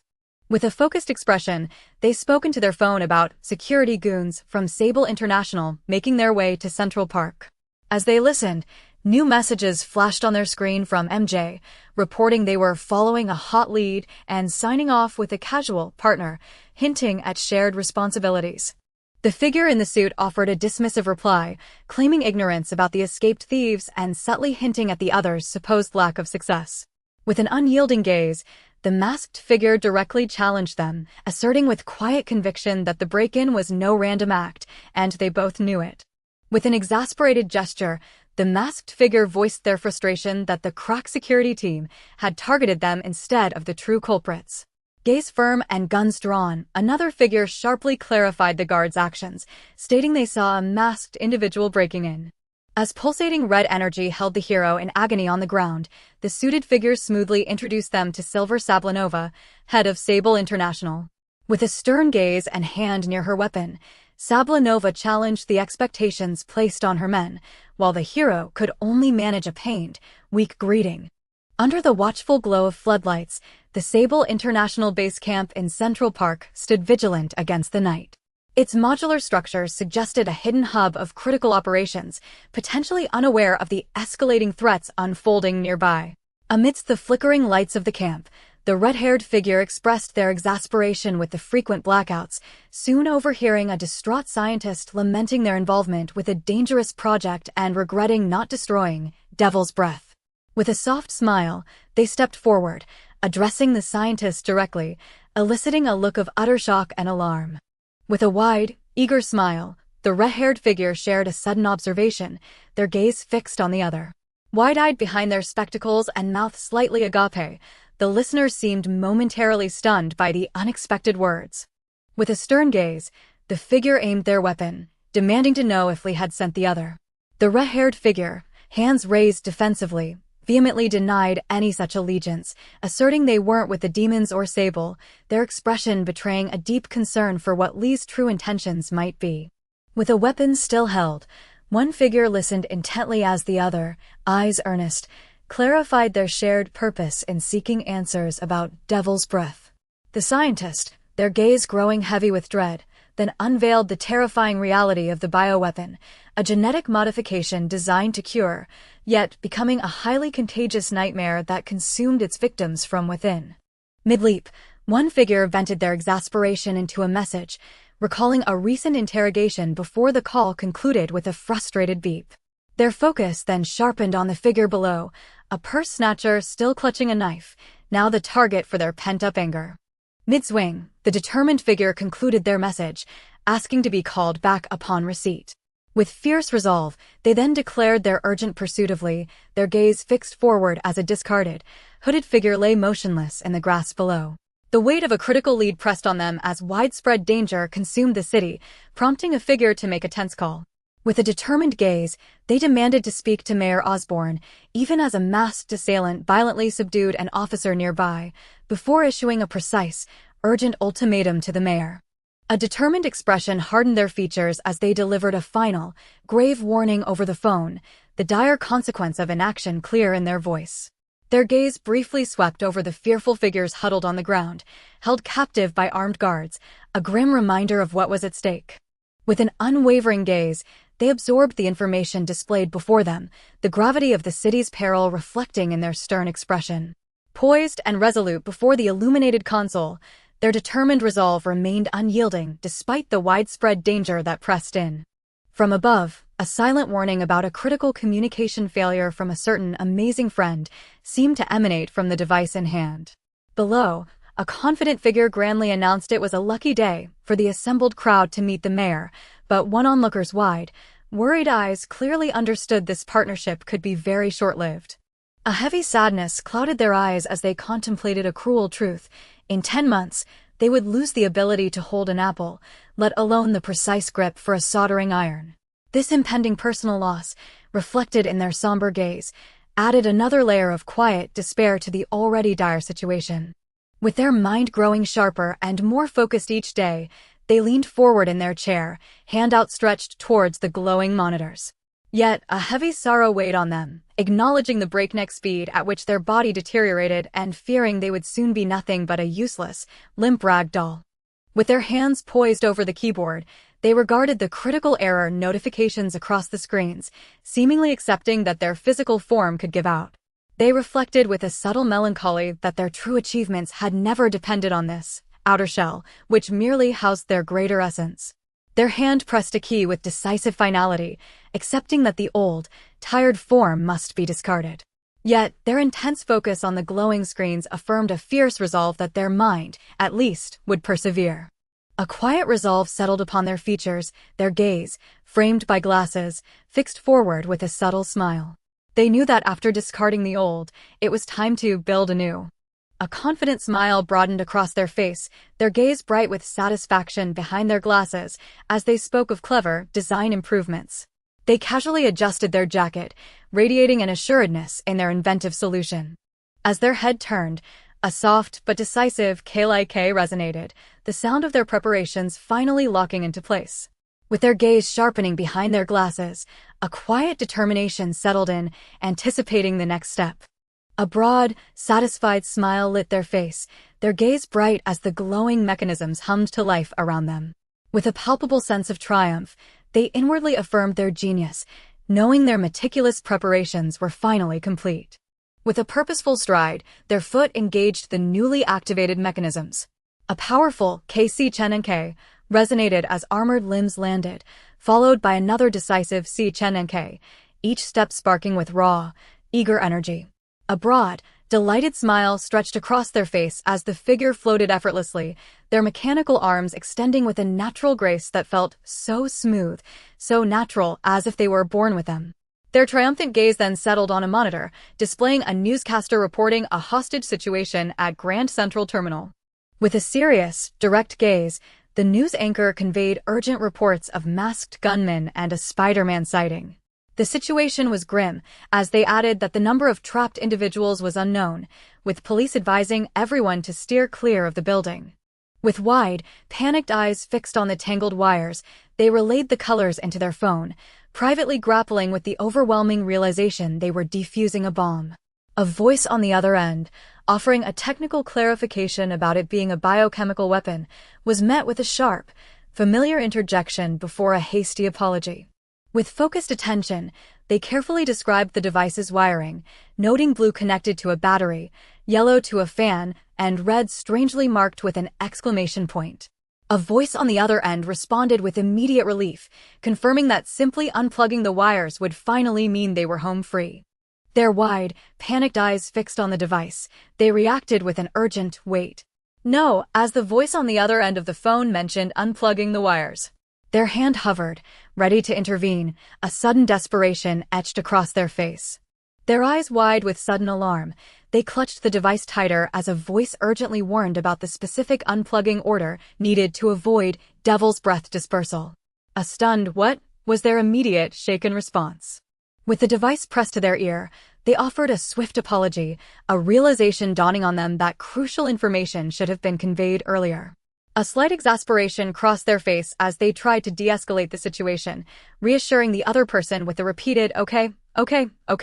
Demanding to be walked through the vital task, the white-clad figure delivered a focused punch even as Spider-Man admitted their attention was somewhat divided. Moments later, a sharp impact caused the white figure to recoil, yet Spider-Man, unfazed, continued to calmly issue precise, urgent instructions for the next steps. The white-clad figure delivered a focused punch, their glowing eyes fixed on the striking hand, causing the red and blue figure to recoil with a sharp ow. Despite questioning, "Are you sure?" they quickly followed up with a resigned, "Pretty sure," acknowledging the deliberate, if painful, instruction. Upon hearing the task was done, their eyes were wide with startled intensity, clutching a small device tightly. Their gaze remained fixed, mouth slightly agape, as they gravely instructed, "Tell me if anything happens." With wide, shocked eyes, they gripped the device tightly as the timer on it abruptly dropped to 30 seconds. This sudden, ominous change was instantly recognized as a collapsing circuit, drawing a desperate "damn it" from their lips. As the device unleashed a devastating, electrifying blast, one figure screamed in pure agony, engulfed in the sudden, blinding energy. The other could only watch, helplessly recoiling as the intense surge left them collapsed and utterly still on the ground. With a hand raised to their masked face, the figure in red announced their return, their gaze directed towards the other, a weariness underlying their words. The other could only respond with a stunned, questioning look, their mind grappling with the chaos that had just unfolded. Responding to the anxious question of whether it had worked, their gaze was fixed intently as they breathed a soft "yeah." A heavy sigh of relief then escaped them, confirming success as they leaned over the device, eyes still wide with the lingering tension of the moments before. Observing the fast-moving figure in the distance, a query was posed about their progress. With a dynamic swing, the other relayed a partial success, though their movements remained urgent as they hinted at a still-present, careening danger. With a desperate urgency, the figure launched glowing tendrils, their body language taut as they mentally urged physics to cooperate, hoping to bridge the distance. Their gaze, intently fixed on the fast-moving train, held a cautious hope, knowing that only time would tell if their risky maneuver would pay off. With a desperate plea to the very laws of physics, the figure propelled themselves through the inverted space, their body taut with intense effort. Their extended arm and glowing tendrils strained, gaze fixed on the blurring path below, embodying a frantic resolve. With their bodies stretched taut and an urgent plea escaping their lips, the figure desperately deployed their tendrils to halt the runaway train. As a metallic shriek echoed through the confined tunnel, they pulled with all their might, their gaze fixed on the distressed vehicle's broken windows and sparking undercarriage. The chaos of a subway car tearing through a building left one figure, with an exasperated look, questioning the practicality of containing threats without such widespread destruction. Their companion, surveying the wreckage with a more pragmatic, perhaps weary gaze, mused aloud about the immense financial costs that always follow heroic endeavors. A knowing smirk played on their lips as they looked towards the masked figure, commenting on the rare quiet their phone was experiencing. The masked figure, their gaze steady, acknowledged the truth in that observation, a slight tilt of their head suggesting a moment of shared, subdued relief. The persistent boop-ba-doop boop-boop of a call pierced the quiet, immediately drawing one figure's eyes down to their device as Peter calling lit up the screen. Simultaneously, in a shadowy corner, another figure, armored, continued their work with focused intensity, their attention fully absorbed by the console before them. Their gaze was fixed, a flicker of something unreadable in their wide eyes as the broadcast announced the crisis's end and the capture of Mr. Negative. A slight furrow in their brow hinted at deeper concerns, even as the report prepared to take them live to Mayor Osborne's address. With resolute posture, their gaze fixed on the intricate display, they reaffirmed their unwavering commitment. When a promise was made to the city, it would be kept. They inwardly dismissed the broadcast speaker as nothing more than a spin-doctoring clown. As their gaze, fixed with resolute intensity, listened to a broadcast announcing a pivotal decision, a confident voice claimed unprecedented safety. With a disgusted snarl, they dismissed the words as shallow credit-taking, utterly shattering the monitor in a furious denial of the blatant lie. Perched atop a column, one figure listened to a distant voicemail, their posture heavy with unspoken longing. Elsewhere, another, hanging upside down, grappled with a tense text exchange, their earnest attempts to clarify leading only to the difficult admission that perhaps it should be over. An urgent alert for an overturned vehicle flared into view, starkly contrasted by the quiet sorrow of messages exchanged. One expressed a need for time and distance to figure things out, a sentiment understood and quietly reciprocated by the other, who also had urgent work calling. The costumed figure, surveying the smoking wreckage with an urgent gaze, leaned in to ask about the well-being of those trapped inside. With a weary but determined look, the person within confirmed their survival, revealing the attackers only sought the Devil's Breath cargo they were transporting back to Sable International. With a concerned gaze, the costumed figure held the other's hand, confirming what they had feared amidst the destruction. They urgently pressed for answers, demanding to know who was responsible for the chaos. With a bewildered gaze, the elder figure recounted the terrifying sight of a bald individual with snake arms flipping their truck, a detail that prompted a questioning snake arms from the costumed figure. The elder tried to clarify, describing the assailant's limbs as insect-like, while their younger companion remained silently distressed, eyes cast downwards. With a focused posture, the costumed figure turned their gaze towards the other, correcting them by stating they were technically an arachnid. Their slightly extended hand seemed to underscore this precise distinction, perhaps to clarify their own connection to the strange events unfolding. High above the city streets where distant chaos billowed, the costumed figure moved with urgent purpose, reaching out with a plea for aid. They regretfully acknowledged the inconvenient timing, but their desperate need for help was paramount. With a worried gaze, the costumed figure sent an urgent message, expressing deep concern that something serious was happening with Dr. Octavius. They pleaded for a meeting at the lab as soon as the recipient received the communication. A figure sighed, contemplating past desires to be a partner, as an incoming message confirmed an imminent arrival. With a direct gaze, the red-haired individual affirmed their commitment, asking what the urgent matter was, while from a nearby doorway, another peeked out, offering a grateful thanks. With a heavy gaze fixed downward, one figure grappled with the undeniable damage caused by technology they helped create, finding it difficult to reconcile with the brilliant and kind person they admired. Seeing them spiral into self-reflection, the other gently urged them to speak to them directly. With a serious gaze, one figure delivered a disturbing theory. Their prosthesis tech may have been used by the doc to attack a truck and steal the Devil's Breath. The other recoiled in utter shock, demanding clarification, yet the first maintained it was the only conclusion that made any sense. Kneeling amidst scattered blueprints, one figure expressed utter bewilderment, questioning the very motives behind recent events. Another, gesturing openly, offered a startling explanation about controlled arms and an exclusive implant, while a third stood with a disbelieving gaze, unable to reconcile the logic. A figure stood before the chalk-filled board, their gaze fixed on the intricate designs as they pondered why someone would misuse their life's groundbreaking work. With a determined tilt of their head, they declared that finding those answers was now paramount. From their position at the cluttered desk, the seated figure hesitantly explained an accidental keyboard bump, their words trailing off. The other, standing before the complex board, had their gaze fixed between the cryptic designs and the speaker, a look of growing bewilderment demanding an explanation. The seated figure's gaze was fixed on the intricate brain scans, their presence a somber confirmation as the other hesitantly broke a confidence. They revealed Otto's devastating secret, a degenerative neurological disorder rapidly stealing motor function, explaining their desperate investment in advanced prosthetics.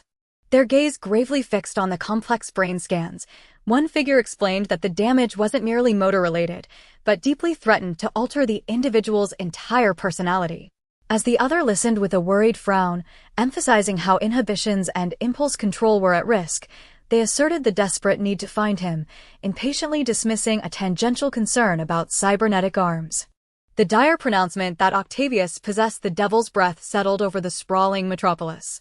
Unaware of the chilling threat, the city pulsed with vibrant lights and indifferent crowds, its ordinary rhythm continuing beneath the ominous declaration. A burning gaze reflected years of perceived deception, all these lies finally laid bare. With a grim, determined expression, they declared it's over as powerful mechanical arms crackled with energy, poised to expose their rival's true nature. High above the sprawling city, their determined gaze swept over the brightly lit expanse. As a mechanical arm clutched the glowing vial, a fierce resolve settled upon them, believing the time had come to reveal the truth to all. Their burning gaze, reflecting years of perceived deception, locked onto the figure standing calmly on the illuminated facade. With a flash of fierce determination, mechanical tendrils arced forward, ready to strike, as the other met their advance with an unervingly steady stare. Their burning gaze culminating in a thunderous clash, the colossal figures met with an earth-shattering impact. A searing light erupted from the point of collision, a furious burst reflecting the raw power unleashed. With a searing whoosh, the colossal clash ignited, a blinding burst of energy erupting between their straining forms. Through the furious glow, their unwavering gazes remained locked, each pushing with grim determination against the force of the other. Their gazes fixed skyward, the onlookers watched the furious red glow engulf the towering skyscraper. High above, a solitary figure seemed to cling to the building, a silent testament to the raw power that had just erupted. A chorus of shocked gasps and uneasy exclamations rose from the onlookers, their faces distorted with a mix of disgust and disbelief at the sight unfolding. Against the fiery glow, a masked figure with intensely burning eyes and formidable mechanical limbs stared back, their unyielding posture daring any to refute or spin the undeniable truth of the situation. Suspended precariously amidst falling debris, the figure in red and blue urgently relayed critical intelligence, asking their contact about the unfolding disaster at Rikers. The grave response confirmed a coordinated attack, prisoners mere minutes from full escape, prompting a weary, sarcastic sigh from the masked hero as they processed the dire scale of the threat. With wide, worried eyes and a desperate expression, an operator urgently relayed that the entire raft population, including formidable adversaries, had escaped, confirming things had indeed worsened. Suspended precariously amidst the chaos, the figure in red and blue, having just expressed concern over another unfolding crisis, questioned if they truly had a choice but to rely on uncertain allies in the face of such overwhelming danger. Rhino's menacing gaze promised an ominous future soon, as the figure in red and blue reeled from a powerful impact, hearing a disembodied voice remember a command to keep them alive as they crashed down. Lying amidst debris, they expressed weary frustration over a long-held secret just before another assailant delivered a sharp, painful blow. With a sarcastic quip about dropping in more often, the figure in red and blue swung into the chaos, their gaze determined amidst the downpour. A forceful wham echoed as they connected, sending the dark, hulking opponent reeling from the sudden impact.